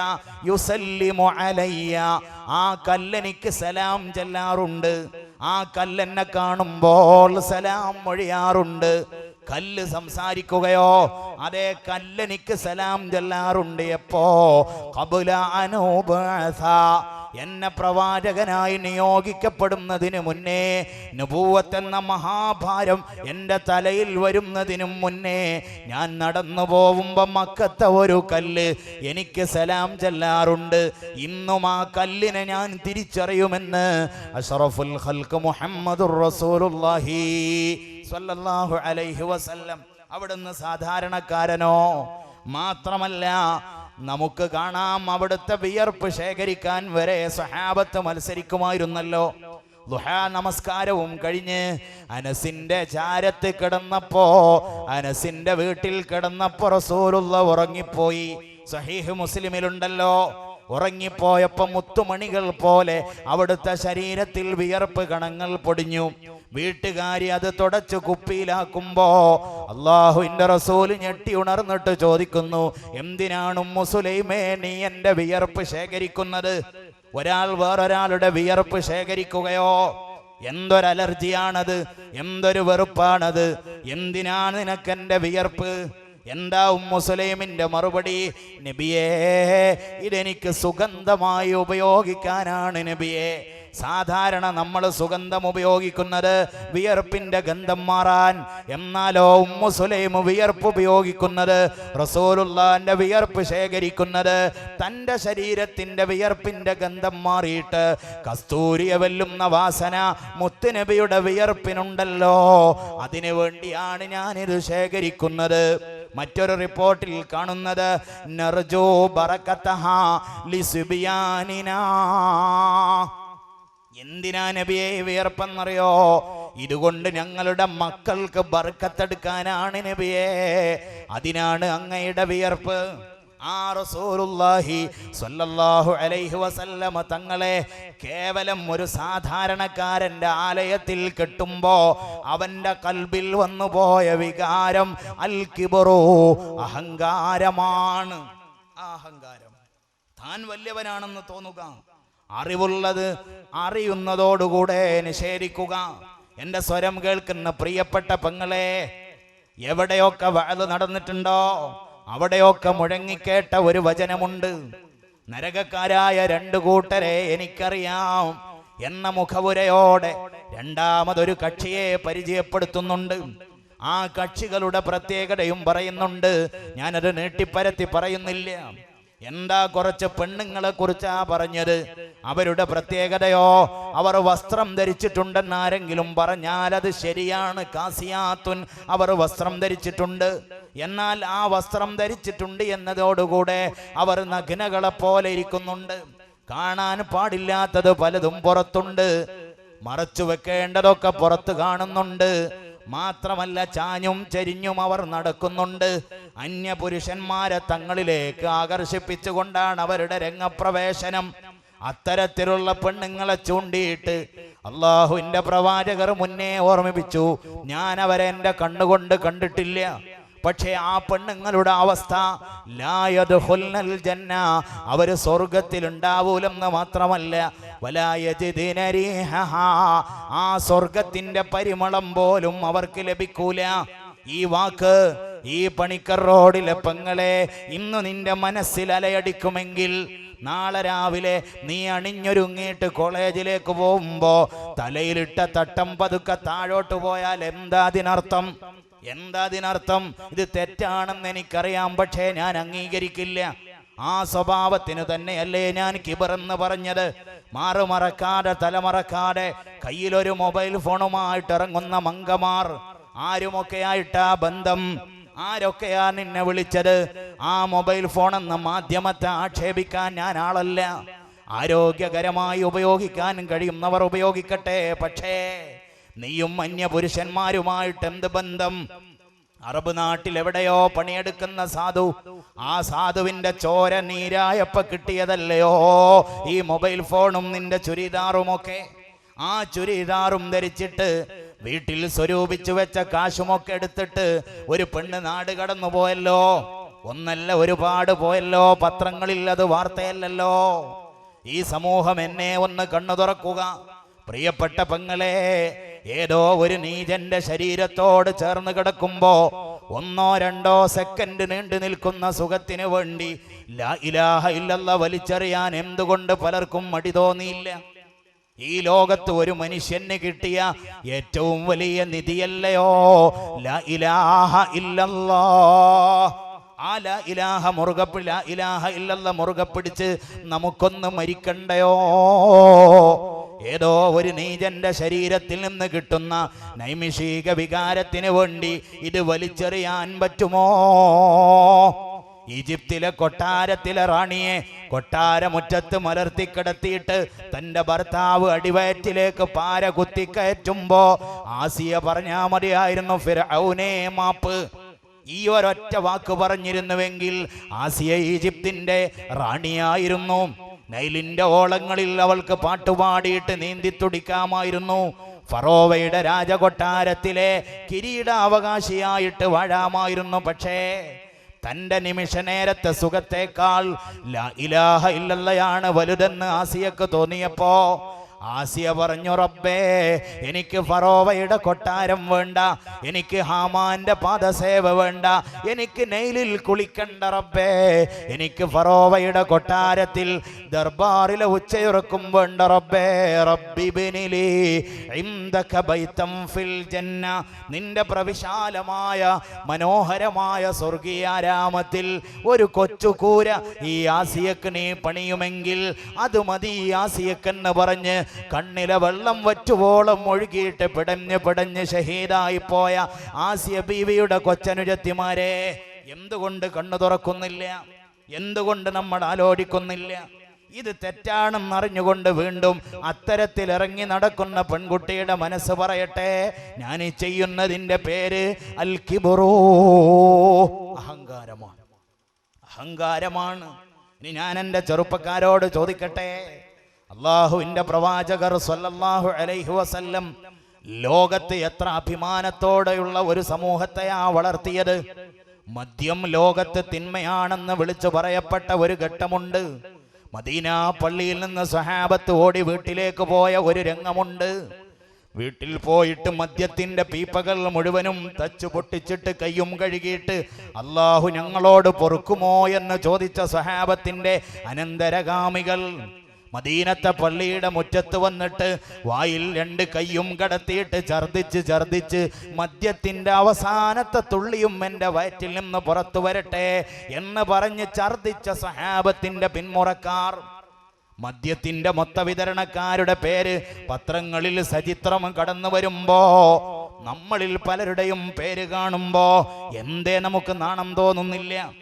മുത്തുനബിയുടെ സ്വഹാബത്ത് മദ്യവിമോചന പ്രസ്ഥാനത്തിന്റെ അജയ്യമായ തേരോട്ടം നടത്തിയ സൗദി അറേബ്യയുടെ മണ്ണിൽ, സൗദിയുടെ ജിദ്ദ എയർപോർട്ടിൽ ബ്രൗൺ ഷുഗറുമായി പിടിക്കപ്പെട്ടവന്റെ പേര് കേൾക്കുമ്പോ എന്തുകൊണ്ട് നമ്മൾക്ക് ലജ്ജ തോന്നുന്നില്ല? പ്രിയപ്പെട്ട ചെറുപ്പക്കാരെ, ലഹരി ഒരു ഹരമായി മാറിയിരിക്കുന്നു. കള്ളില്ലാത്ത ജീവിതമുണ്ടോ?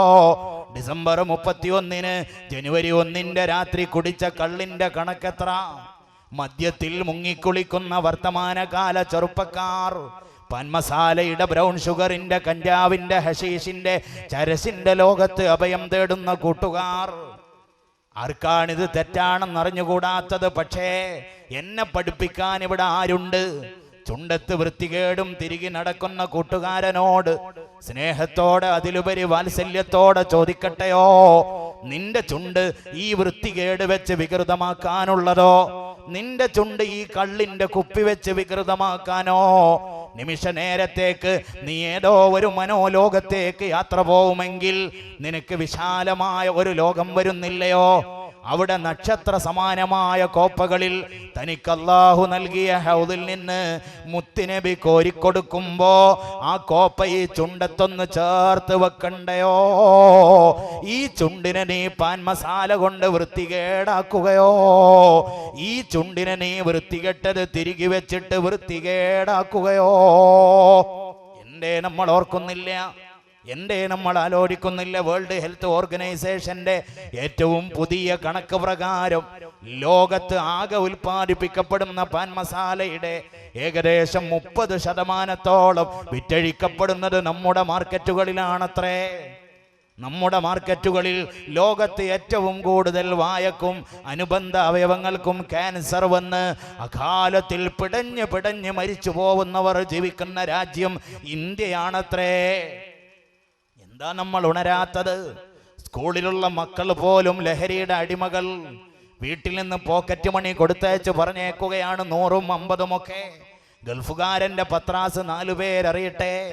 ഈ 100 കൊണ്ട് തൻ്റെ മകൻ എന്താക്കി എന്ന് ആരറിഞ്ഞു? മാരകമായ ക്യാൻസർ പോലുള്ള രോഗം.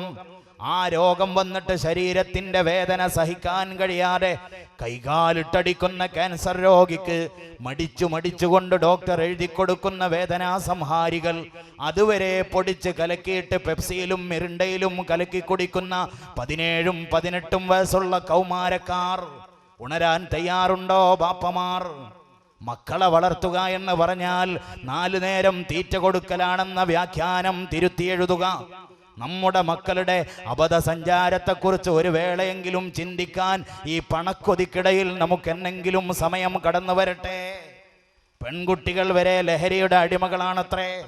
ഭ്രാന്തിന്റെ മൂർധന്യത്തിൽ പരാക്രമം കാണിക്കുന്ന ഭ്രാന്തനെ ഭ്രാന്താശുപത്രിയിൽ കൊണ്ടുപോയാൽ അവന്റെ സർവ്വനാടിനരമ്പുകളെയും തളർത്തിയിട്ട് അവനെ മരിച്ചതുപോലെ ഉറക്കിക്കിടത്താൻ എറിഞ്ഞു പിടിപ്പിക്കുകയോ കുത്തിവെക്കുകയോ ഒക്കെ ചെയ്യുന്ന മയക്കുമരുന്നുകൾ വരെ സിറിഞ്ചിലാക്കിയിട്ട് ഞരമ്പുകളിൽ കുത്തിവെക്കുകയാണത്രേ +1നും +2നും ഒക്കെ പഠിക്കുന്ന മക്കൾ. പ്രിയപ്പെട്ട സമൂഹമേ, ഈ ധിക്കാരം റബ്ബ് ഏറെ പൊറുക്കൂല കേട്ടോ. ധിക്കാരത്തിന്റെ അവസാനം ഒരു പിടുത്തമുണ്ട്. ആ പിടുത്തം വളരെ കടുത്തതായിരിക്കുമെന്ന് പരിശുദ്ധ ഖുർആൻ. അള്ളാഹു അഴിച്ചുവിടുന്നത് കണ്ട് മതിമറന്നു പോവണ്ട. ഒടുവിലത്തെ പിടുത്തം അത് ഭയാനകമായിരിക്കുമെന്നല്ലേ ഖുർആൻ പറഞ്ഞത്. അതുകൊണ്ട് ഞാൻ എൻ്റെ ചർച്ച ക്രോഡീകരിക്കട്ടെ. നമ്മുടെ ഹൃദയത്തിൽ ഉണ്ടാവേണ്ട വികാരം അത്തവാദുഉ, വിനയ സ്വഭാവമാണ്.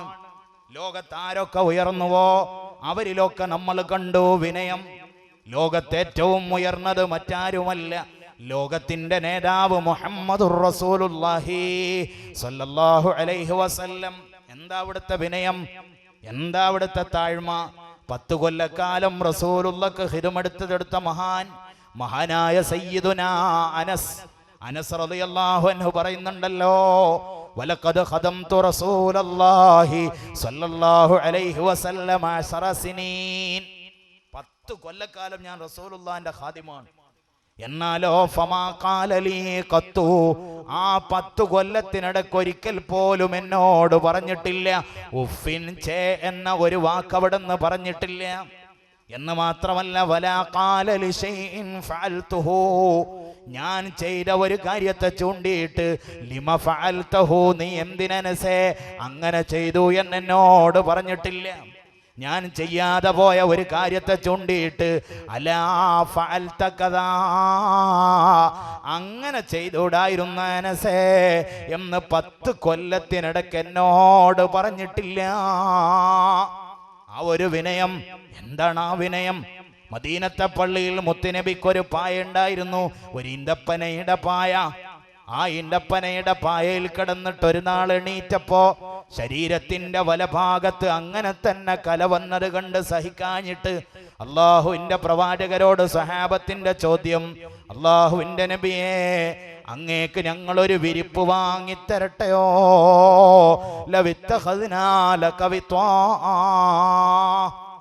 ഞങ്ങളൊരു വിരിപ്പ് വാങ്ങിത്തരട്ടെയോ? സ്വർഗത്തിന്റെ ലീഡർക്കൊരു കിടക്ക, സ്വർഗത്തിന്റെ ലീഡർക്കൊരു വിരിപ്പ് ഞങ്ങളുടെ വകയിലായിക്കൊള്ളട്ടെയോ? വഫാത്തിന്റെ നാളുകൾക്ക് മുമ്പ് പോലും തൻ്റെ വീട്ടിലെ ആയിഷയുടെ ദാരിദ്ര്യത്തിന്റെ കഥ പുറത്തു പറയാതെ ജൂതന്റെ വീട്ടിലേക്ക് പടയങ്കിയുമായി കടന്നുപോയ അഭിമാനി എങ്ങനെ പറയും സഹാബത്തിനോട്? എങ്ങനെ പറയും?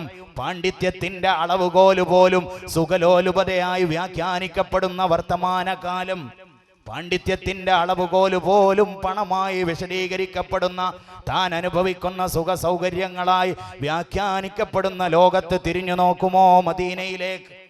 അല്ലാഹുവിൻ്റെ റസൂൽ സ്വഹാബത്തിനോട് പറയുന്നുണ്ട്, മാലീ വലിദ്ദുന്യാ ഇല്ലാ കറാകിബിൻ ഇസ്തദല്ല തഹ്ത അശ്ശജറ. ഒരു മരത്തിൻ്റെ തണലിൽ വിശ്രമിക്കാൻ വന്ന വഴിയാത്രക്കാരന് ആ മരവുമായിട്ട് വലിയ ബന്ധമില്ലാത്തതുപോലെ എൻ്റെ സമയമാവുമ്പോൾ ഇറങ്ങി നടക്കേണ്ട ഈ ലോകത്ത് എനിക്കെന്തിനാ വിരിപ്പ്? അത് വേണ്ടെന്ന് പറഞ്ഞ നേതാവ് മുഹമ്മദ് നബി സല്ലല്ലാഹു അലൈഹി വസല്ലം. ഒന്ന് പരിശോധിച്ചു നോക്കണം ആ ചരിത്രം. മദീനത്തെ പള്ളിയിൽ ഒരു തളികയുണ്ടായിരുന്നു. ആ വലിയ തളികയുടെ ചുറ്റുമിരുന്നിട്ട് സ്വഹാബത്ത് ഭക്ഷണം കഴിക്കുമായിരുന്നു. നേതാവിന് റൂം വേറെ ഇല്ല, നേതാവിന് പ്ലേറ്റ് വേറെ ഇല്ല. നേതാവും അനുയായികളും ഒരേ പാത്രത്തിൽ വട്ടത്തിലിരുന്ന് ഭക്ഷണം കഴിക്കുമായിരുന്നു. ആ പഴയ കാലം നമ്മുടെ വീടുകളിലൊക്കെ ഉണ്ടായിരുന്നു, ഇന്നെടുക്കപ്പെട്ടു പോയി. ആ തളികയുടെ ചുറ്റുമിരുന്നിട്ട് ഒരു നാള് ഭക്ഷണം കഴിക്കുമ്പോ സ്ഥലം തികയാതെ വന്നപ്പോ ലോകത്തിന്റെ ഗുരു തന്റെ 2 കാൽമുട്ടുകളും അടുപ്പിച്ച് വെച്ചിരുന്നത് കണ്ടിട്ട് സഹിക്കവയ്യാതെ ഒരു അറാബിയുടെ ചോദ്യം, ഇതെന്തൊരു ഇരുത്തമാണ് നബിയെ? വല്ലാതെ ഞെരുങ്ങിയിട്ടുണ്ടല്ലോ, അങ്ങ് വല്ലാതെ വിഷമിച്ചിട്ടാണല്ലോ ഇരിക്കുന്നത്. എന്താ അവിടുത്തെ മറുപടി? ഇന്നല്ലാഹ ജഅലനീ അബ്ദൻ കരീമാ വലം യജഅൽനീ ജബ്ബാറൻ അനീദാ. അല്ലാഹു എന്നെ ഒരു സാധുവായ, ആരുടെ കൂടെയും അഡ്ജസ്റ്റ് ചെയ്യാൻ കഴിയുന്ന ഒരു അടിമയായിട്ടല്ലയോ പടച്ചത്. വലം യജഅൽനീ ജബ്ബാറൻ അനീദാ. ധിക്കാരത്തിന്റെ കൊടുമുടിയിൽ നേതാവിന്റെ ജാടയോടെ ധിക്കാരം കാണിക്കുന്ന ഒരു നേതാവായിട്ട് അല്ലാഹു എന്നെ പടച്ചിട്ടില്ലെന്ന് മുഹമ്മദുർ റസൂലുള്ളാഹി സ്വല്ലല്ലാഹു അലൈഹി വസല്ലം. അതുകൊണ്ട് ആ ഒരു ലാളിത്യത്തിലേക്ക് വരണം. സ്വഹാബത്തിന്റെ കഥയും മറിച്ചല്ല, വളരെ ദയനീയമാണല്ലോ. അവരുടെ കഥയും മറിച്ചല്ല. അഹ്ലു സുഫയുടെ ലീഡറായ അബൂ ഹുറൈറ തങ്ങൾ പറയുന്നുണ്ട്, സുഫത്തിന്റെ അഹ്ലുകാരിൽപ്പെട്ട 70ഓളം ആളുകളെ ഞാൻ എൻ്റെ കണ്ണുകൊണ്ട് കണ്ടതിൽ ഒരാൾക്ക് പോലും 2 ജോഡി വസ്ത്രമുണ്ടായിരുന്നില്ല. 2 വസ്ത്രമെന്ന് പറഞ്ഞാൽ 2 ജോഡി എന്നല്ല അർത്ഥം, മറിച്ച് 2 വസ്ത്രം ഉടുക്കാനുള്ള, ഔറത്ത് മറക്കാനുള്ള തുണിക്ക് പുറമെ മേലെ മറക്കാൻ ഒരു ഷോള് പോലും ഞങ്ങളിൽ ആർക്കും ഉണ്ടായിരുന്നില്ല. ആ അബൂ ഹുറൈറ തന്നെ പറയുന്നുണ്ട്, ഞാൻ എൻ്റെ ആ കഥ ഇങ്ങനെ ഓർക്കുകയാണ്.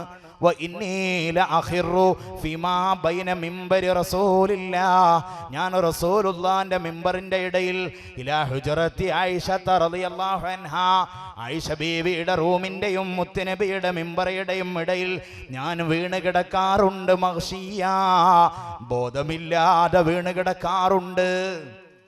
അങ്ങനെ കിടക്കുമ്പോഴോ ഫയജി ഉൽജാഇ, വഴിപോക്കൻ നടന്നു വരും. ആളുകൾ ആ വഴിക്ക് നടന്നു വരും. എന്നിട്ടോ വയദഉർജുലഹു അലാ ഉനുഖി, കാലെടുത്തിട്ട് പലരും എൻ്റെ പെരടിയിൽ വെക്കും.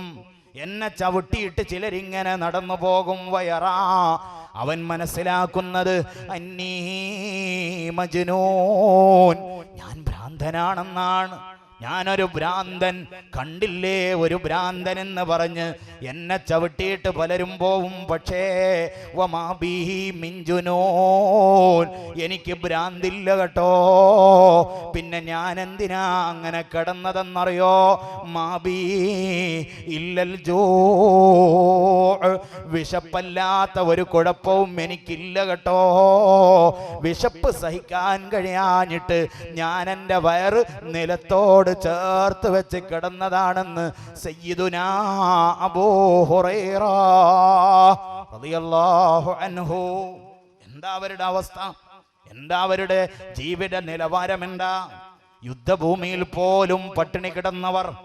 സഅദ് ഇബ്നു അബീ വഖാസ് എന്ന ധീരൻ, ഇസ്ലാമിന് വേണ്ടി ആദ്യമായിട്ട് വില്ല് കുലച്ച, അമ്പെടുത്ത് യുദ്ധം ചെയ്ത മഹാൻ സഅദ് ഇബ്നു അബീ വഖാസ് പച്ചയായ തന്റെ യുദ്ധകഥകൾ പറയുന്നുണ്ടല്ലോ.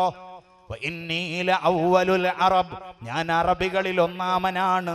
റമാബി സഹ്മിൻ ഫീ സബീലില്ലാഹ്, അല്ലാഹുവിന്റെ മാർഗത്തിൽ സഹമെടുത്ത് യുദ്ധം ചെയ്ത ഒന്നാമത്തെ ആള് ഞാനാണ്.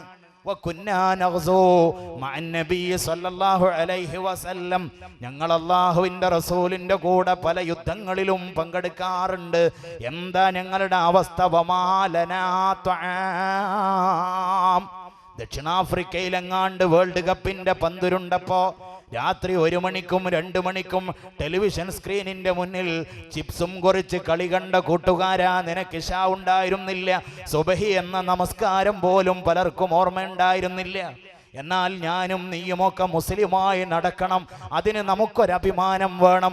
ആ അഭിമാനത്തിന്റെ വീണ്ടെടുപ്പിന് സഅദ് ഇബ്നു അബീ വഖാസ് പൊരുതാൻ പോയപ്പോഴോ സഅദ് പറയുന്നു, വമാലനാ ത്വആം, ഞങ്ങൾക്ക് ഭക്ഷണമുണ്ടായിരുന്നില്ല.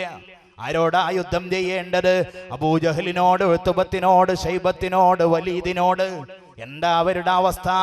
മൊയിൻകുട്ടി വൈദ്യരുടെ ഭാഷയിൽ പറഞ്ഞാൽ, ഇരുന്ന് നെടിൽകളെ അറുക്കയും അത് ഭുജിക്കയും ഹംറ് കുടിക്കയും ഇടര ഭജദാശ അടിക്കയും ദഫ് മണിക്കയും ചൂളം വിളിക്കയും. ഒട്ടകത്തിന് അറുക്കുന്നുണ്ട്, കള്ളു കുടിക്കുന്നുണ്ട്, വേശ്യാ പെണ്ണുങ്ങൾ ഡാൻസ് ചെയ്ത് ആവേശം കൊള്ളിക്കുന്നുണ്ട്, തുടിമൊട്ടുന്നുണ്ട്, മദ്ദളമടിക്കുന്നുണ്ട്. ഈ സർവ്വധികാരത്തിനും നടുവിൽ പൊട്ടിയ വാളും മുനപോയ കുന്തവുമായി ഒരൊട്ടകപ്പുറത്തു തന്നെ 2-3 ആളുകൾ അള്ളിപ്പിടിച്ച് കടന്നു വന്നപ്പോ സഅദ് പറയുന്നു, വമാലനാ ത്വആം, ഒക്കെ ഞങ്ങൾക്ക് സഹിക്കാമായിരുന്നു, പക്ഷേ ഭക്ഷണവും ഞങ്ങൾക്കുണ്ടായിരുന്നില്ല. വയറ് നിറയെ അന്നവും കഴിച്ച് ബാർ ഹോട്ടലിൽ പോയി വയറ് നിറയെ കള്ളും കുടിച്ച് ബാർ ഹോട്ടലിന്റെ കറുത്ത ഇടനാടിയിൽ വായിൽ നിന്ന് നുരയും പതയും വന്ന് മലർന്നു കിടക്കുന്ന നീചനറിയുമോ നിന്നെ നീയാക്കി മാറ്റാൻ? നീയൊരു മുഹമ്മദാണെന്ന് ലോകത്തോട് പറയാൻ സഅദ് അനുഭവിച്ച ത്യാഗത്തിന്റെ വ്യാപ്തി അറിയുമോ? സഅദ് പറയുന്നു, വല്ലാതെ ഞങ്ങൾ വിശക്കുമ്പോ എന്ത് ചെയ്യുന്നറിയോ? വമാലനാ ത്വആം ഇല്ലാ വറഖുശ്ശജരി, വല്ലാതെ വിശക്കുമ്പോ ഓടിച്ചെന്നിട്ട് പറിച്ചു തിന്നുന്നത് കുറച്ച് പച്ചിലകൾ. പശുവിനെ പോലെ, ആടിനെ പോലെ, ഒട്ടകത്തെ പോലെ കിട്ടുന്ന ചപ്പുകളൊക്കെ ഞങ്ങൾ പറിച്ചു വായിലിടും. എന്തിനു വേണ്ടി? ലാ ഇലാഹ ഇല്ലല്ലാഹ് മികച്ചു നിൽക്കാൻ വേണ്ടി. എന്നിട്ടോ രാവിലെ ഞങ്ങൾ കക്കൂസിൽ പോയാൽ സഅദ് കളവ് പറയൂലല്ലോ. സഅദ് പറയുന്നു, ഹത്താ ഇന്ന അഹദനാ, ഞങ്ങളിൽ ഓരോരുത്തരും ലയദഉ കമാ യദഉൽ ബഈർ, ഒട്ടകം കാഷ്ടിക്കുന്നത് പോലെ കാഷ്ടിച്ചു പോയിട്ടുണ്ട് കേട്ടോ. ആട് കാഷ്ടിക്കുന്നത് പോലെ ഞങ്ങൾ കാഷ്ടിച്ചു പോയിട്ടുണ്ട് കേട്ടോ. ഒരു സ്വഹാബത്തിന്റെ പിന്മുറക്കാരെ, നമ്മൾ അറിയുമോ ഈ കഥകളൊക്കെ? നമ്മൾ ആലോചിക്കാറുണ്ടോ ഈ കഥകളൊക്കെ? അതുകൊണ്ട് ഞാൻ എൻ്റെ ചർച്ച ക്രോഡീകരിക്കുമ്പോ പറയട്ടെ, ഹൃദയമൊന്ന് തണുക്കട്ടെ, ഹൃദയം താഴ്മ കാണിക്കട്ടെ. മുസ്ലിം ഭീകരവാദിയും തീവ്രവാദിയും ആയി ചിത്രീകരിക്കപ്പെടുന്നു. സത്യത്തിൽ മുസ്ലിമിന് മറ്റൊരു മനുഷ്യനോട് ഭീകരത കാണിക്കാൻ കഴിയുമോ? മറ്റൊരു മനുഷ്യനോട് പോവട്ടെ, ഒരു മൃഗത്തോട് ഭീകരത കാണിക്കാൻ കഴിയുമോ? ഒരു ചെടിയോട് ഭീകരത പ്രവർത്തിക്കാൻ സാധിക്കുമോ? മുസൽമാനെ കുറിച്ച് ദൂരെ നിന്ന് വിലയിരുത്തുന്ന ഏതോ ഒരു സ്നേഹനിധിയായ ഹൈന്ദവ സുഹൃത്തോ ഒരു ക്രൈസ്തവനോ എൻ്റെ സ്വരം കേൾക്കുമെങ്കിൽ അവനോട് ഞാൻ പറയട്ടെ, ഒരു മുസ്ലിമിന്, ഒരു ഹിന്ദുവിനോടൊന്നല്ല, ഒരു ക്രിസ്ത്യാനിയോടൊന്നല്ല, ഒരു ചെടിയോട് പോലും ഭീകരത പ്രവർത്തിക്കാൻ റബ്ബിന്റെ ദീന് അനുമതി കൊടുത്തിട്ടില്ല കേട്ടോ. ഫലം കായ്ക്കുന്ന ഒരു ചെടി, ഉയർന്ന് പുഞ്ചിരി തൂകുന്ന കാറ്റത്തിളകിയാടുന്ന ഒരു പ്ലാവിൻ്റെ അനാവശ്യമായി ഒരുത്തൻ മുറിച്ചാൽ, ഒരു ഈന്തമരത്തിൻ്റെ തൈ അനാവശ്യമായി ഒരുത്തൻ വെട്ടിയാൽ അവൻ്റെ മുഖം അല്ലാഹു നരകത്തിൽ പൂഴ്ത്തിക്കളയുമെന്ന് പറഞ്ഞ ലീഡറാണ് മുസൽമാന്റെ ലീഡർ കേട്ടോ. ലോകത്ത് ഭീകരത പഠിപ്പിക്കാൻ മുസ്ലിമിന് കഴിയില്ല. നാൽക്കാലികളോട് അനീതി കാണിക്കാൻ പറ്റുമോ? പ്രാക്കുഞ്ഞുങ്ങളെ പിടിച്ചു കൊണ്ടുവന്ന സാധുവിനോട് ആ പ്രാക്കുഞ്ഞുങ്ങളോട് നീതി കാണിക്കണമെന്ന് പഠിപ്പിച്ച മതം. അഹ്മദുൽ കബീർ എന്ന ലോക പ്രശസ്തനായ ജീവകാരുണ്യ പ്രവർത്തകൻ, അഹ്മദിനൊരു തുണി ഉണ്ടായിരുന്നു പള്ളിയിൽ പോകുമ്പോൾ ഉടുക്കാൻ. അഹ്മദുൽ കബീർ റിഫാഇ ആ മുണ്ട് അലക്കിയിട്ട് വീട്ടുമുറ്റത്ത് വിരിച്ചപ്പോ ഒരു പൂച്ചക്കുഞ്ഞ് അതിൽ കിടന്നുറങ്ങിയത്രേ. പള്ളിയിൽ ജമാഅത്ത് തുടങ്ങി. അഹ്മദിന് പള്ളിയിൽ പോവാൻ തുണിയില്ല. വന്നു നോക്കുമ്പോ പൂച്ചക്കുഞ്ഞ് കിടന്നിട്ടുണ്ട്. അഹ്മദിന്റെ മനസ്സിൽ ചിന്ത വന്നത്, എൻ്റെ വീട്ടിലെ തൊട്ടിലിൽ കിടക്കുന്ന പൈതലിന്റെ ഉറക്ക് ഞാൻ തെളിച്ചാൽ അതതിൻ്റെ തള്ളയെ അന്വേഷിക്കും പോലെ ഈ സാധു മൃഗവും അതിൻ്റെ അമ്മയെ പരതുമല്ലോ, കാണിക്കാൻ അഹ്മദിന് കഴിയൂലല്ലോ എന്ന് കരുതിയിട്ട് ജമാഅത്തിന് പോവാതിരിക്കാൻ പറ്റുമോ? വീട്ടിനകത്തു പോയി കത്തി കൊണ്ടുവന്ന് പൂച്ചക്കുഞ്ഞിന് കിടന്നുറങ്ങാനുള്ള സ്ഥലം അവിടെ മുറിച്ചു മാറ്റിയിട്ട് മുറിയനും തുണിയുമെടുത്ത് അഹമ്മദ് പള്ളിയിൽ ചെന്നപ്പോ ജമാഅത്ത് തീരാൻ സമയമായിട്ടുണ്ട്. അറിയാതെ അഹ്മദുൽ കബീർ തങ്ങൾ പറഞ്ഞുപോയി അൽഹംദുലില്ലാഹ്. നെടുവീർപ്പോടുകൂടെ ഉയർന്ന ആ സ്വരം ജമാഅത്തിന്റെ പിറകെ ജനങ്ങളൊക്കെ തിരിഞ്ഞു നോക്കിയപ്പോ ആരാ നിൽക്കുന്നത്? മുറിയൻ മുണ്ടുമെടുത്ത് അഹ്മദുൽ കബീർ റിഫാഈ. അവരല്ലേ നമ്മുടെ മുൻഗാമികൾ, അവരല്ലേ നമുക്ക് തേര് തെളിച്ചു തന്ന മഹാന്മാർ. അവര് കാണിച്ചത് ലോകത്തോട് വിനയമാണ്. കുഞ്ഞുങ്ങളോട് സ്നേഹം കാണിക്കാൻ കഴിയുന്ന, മുതിർന്നവരോട് ബഹുമാനം കാണിക്കാൻ കഴിയുന്ന ഒരു തലമുറ വരട്ടെ. ആ തലമുറയാണ് സമൂഹത്തിന് ആവശ്യം. മദീനത്തെ പള്ളിയിൽ അല്ലാഹുവിന്റെ റസൂല് സുജൂദിൽ കിടക്കുമ്പോ മുത്തുനബിയുടെ പേരക്കുട്ടിയായ മഹാനായ സയ്യിദുനാ ഹുസൈൻ ഹദീസിൽ കാണാം, മുത്തുനബിയുടെ പുറത്തു കയറി. ഹദീസിൽ പറയുന്നത് ഹുസൈൻ റസൂലുള്ളയെ വാഹനമാക്കി എന്നാണ്. ആരാണ് ഹസൻ, ആരാണ് ഹുസൈൻ? റൈഹാനത്തായ എൻ്റെ 2 റോസാപ്പൂക്കളാണ്. റസൂലുള്ള ആ 2 മക്കളെ വിശേഷിപ്പിച്ചത് എൻ്റെ ഇടം കൈയിലും വലം കൈയിലും സൗരഭ്യം പരത്തുന്ന 2 റോസാപ്പൂക്കൾ. ഒന്ന് ഹസൻ, മറ്റൊന്ന് ഹുസൈൻ. ആ ഹുസൈനാ റസൂലുള്ളാന്റെ ചുമലിൽ കയറിയത്. റസൂലുള്ള ഫഅത്വാല സുജൂദ.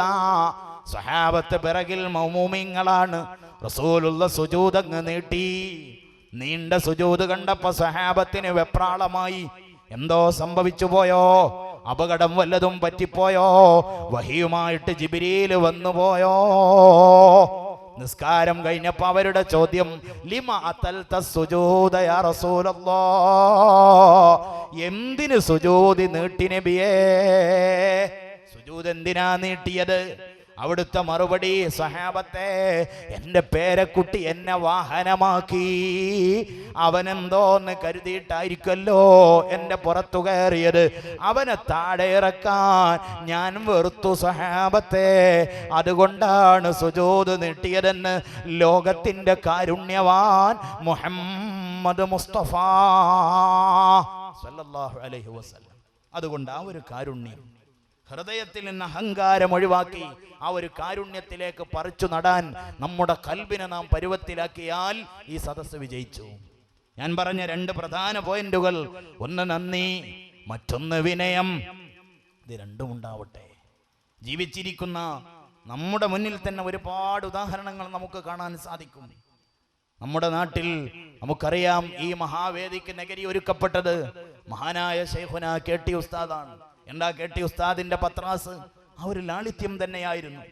കേരളീയ മുസ്ലിമീങ്ങളുടെ അഭിമാനമായിരുന്ന മഹാനായ പാണക്കാട്ട തങ്ങൾക്കുള്ള പ്ലസ് പോയിന്റ് എന്താ? ആ ഒരു താഴ്മ തന്നെയാണ്. കണ്ണിയത്തോരുടെ പ്രാധാന്യമെന്ത്? ആ ഒരു താഴ്മ തന്നെ. ശംസുൽ ഉലമയുടെ ഗാംഭീര്യമെന്ത്? ആ ഒരു വിനയം തന്നെ. എല്ലാവരെയും ഉയർത്തിയത് ആ ഒരു താഴ്മയാണ്.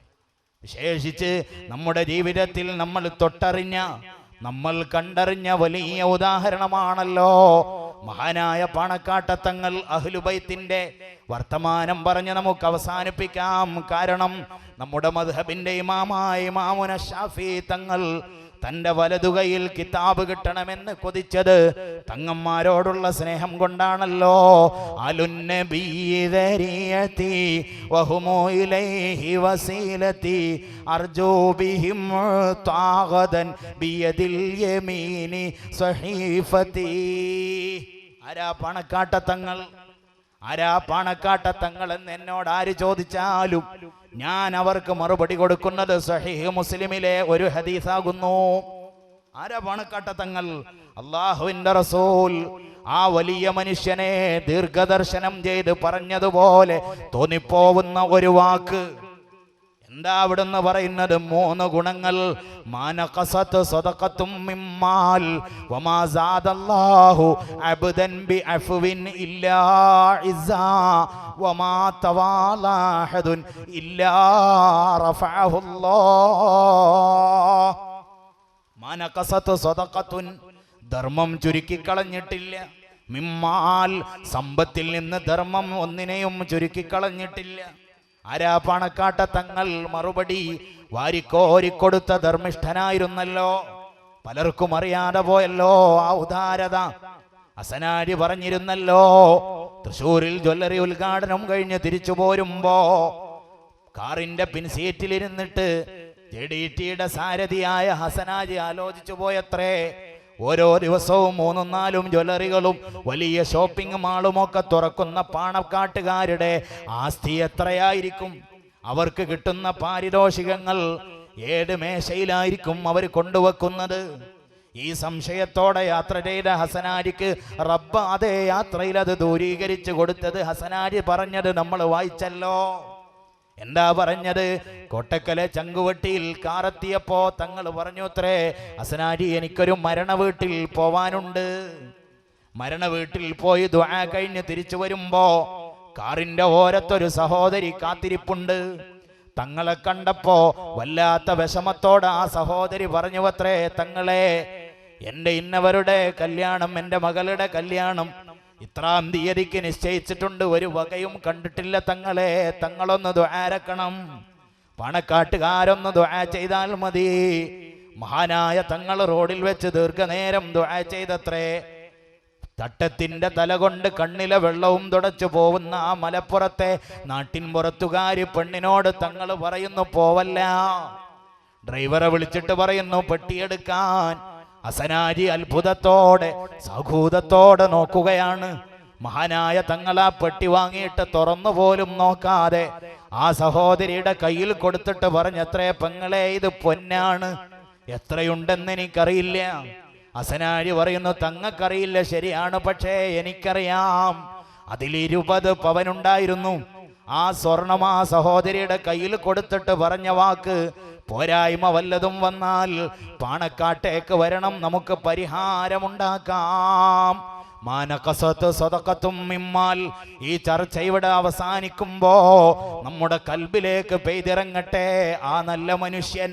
രണ്ടാമത് റസൂലുള്ള പറഞ്ഞ വാക്ക്, വമാ സാദല്ലാഹു അബ്ദൻ ബിഅഫ്വിൻ ഇല്ലാ ഇസ്സാ. വമാ സാദല്ലാഹു അബ്ദൻ, ഒരടിമക്ക് അല്ലാഹു വർദ്ധിപ്പിച്ചു കൊടുത്തിട്ടില്ല. ബിഅഫ്വിൻ, വിട്ടുവീഴ്ച ചെയ്തതിന്റെ പേരിൽ, സമാധാനത്തിന്റെ സംയമനത്തിന്റെ പാത തിരഞ്ഞെടുത്തതിന്റെ പേരിൽ അല്ലാഹു ഒരടിമക്ക് വർദ്ധിപ്പിച്ചിട്ടില്ല. ഇല്ലാ ഇസ്സാ, അന്തസ്സല്ലാതെ റബ്ബ് വർദ്ധിപ്പിച്ചു കൊടുത്തിട്ടില്ല.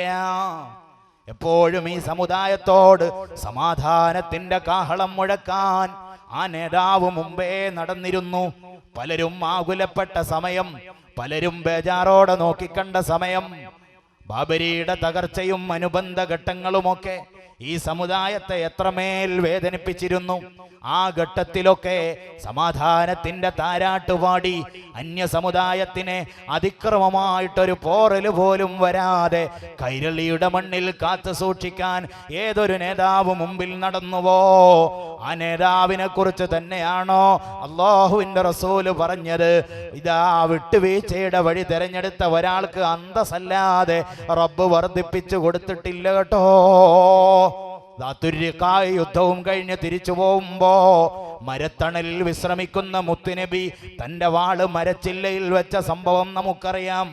ആ വാൾ ഉയർത്തിപ്പിടിച്ചുകൊണ്ട് ഒരു കൊടുംഭീകരൻ മുത്തുനബിയോടൊരു ചോദ്യമിടുന്നുണ്ട്, മയ്യംനഉക മിന്നീ, ഈ വാള് നിന്റെ തലയിലിട്ടാൽ നിന്നെ ആര് രക്ഷിക്കും?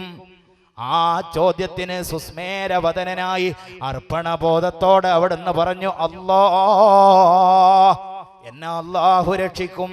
ആ വാക്കിന്റെ പ്രകമ്പനം കൊണ്ട് താഴെ വീണു പോയ വാളെടുത്തിട്ട് ലോകത്തിന്റെ ഗുരു തിരിച്ചു ചോദിക്കുന്നുണ്ട്, മയ്യംനഉക മിന്നീ, ഇസ്ലാം വാളുകൊണ്ട് പ്രചരിപ്പിച്ച മതമോ? നിന്നെ ആര് രക്ഷിക്കുമെന്ന് ചോദിക്കുമ്പോ അയാള് വിറച്ചു കൊണ്ട് പറയുന്നത്, കുൻ ഖൈറ ആഖിദ്, താങ്കൾ ഒരു നല്ല വാളുപിടുത്തക്കാരനായാൽ എനിക്ക് രക്ഷപ്പെടാൻ കഴിയും, അല്ലെങ്കിൽ എൻ്റെ കാര്യം അബദ്ധമാണ്. അവിടുന്ന് ചോദിക്കുന്നുണ്ട്, നിനക്ക് ഇസ്ലാമിൽ വരാൻ താല്പര്യമുണ്ടോ? ലാ ഇലാഹ ഇല്ലല്ലാഹ് മൊഴിയാൻ നിനക്കിഷ്ടമുണ്ടോ?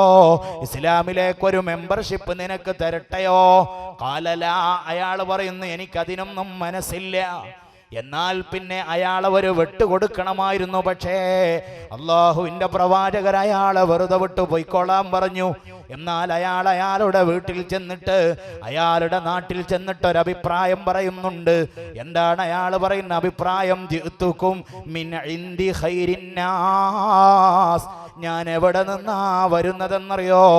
ലോകത്തെ ഏറ്റവും നല്ല മനുഷ്യന്റെ അരികിൽ നിന്നാണ് കേട്ടോ. ഇനി നിങ്ങൾ പാണക്കാട്ട് വരുമോ?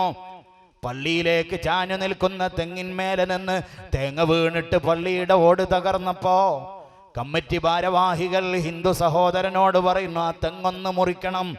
അയാൾ പറഞ്ഞു, എന്റെ തെങ്ങ് മുറിക്കാൻ പറയാൻ നിങ്ങളാര്? പള്ളിയുടെ ഓടിന്റെ നഷ്ടം നീ വെച്ചു തരുമോ? അവിടെ ഒരു അസ്വസ്ഥതയുടെ സ്വരം വന്നപ്പോ സാഹോദര്യത്തോടെ തോളിൽ കൈയിട്ട് നടക്കേണ്ട കുഞ്ഞായിൻ മുസ്ലിയാരുടെയും മങ്ങാട്ടച്ഛന്റെയും വർത്തമാനകാല അനുജന്മാർ അവിടെ അസ്വസ്ഥതയുടെ വഴിയിലേക്ക് പോകുമോ എന്ന് തോന്നിയപ്പോ ആരോ പറഞ്ഞു, നമുക്കൊരു മധ്യസ്ഥനെ കാണാം.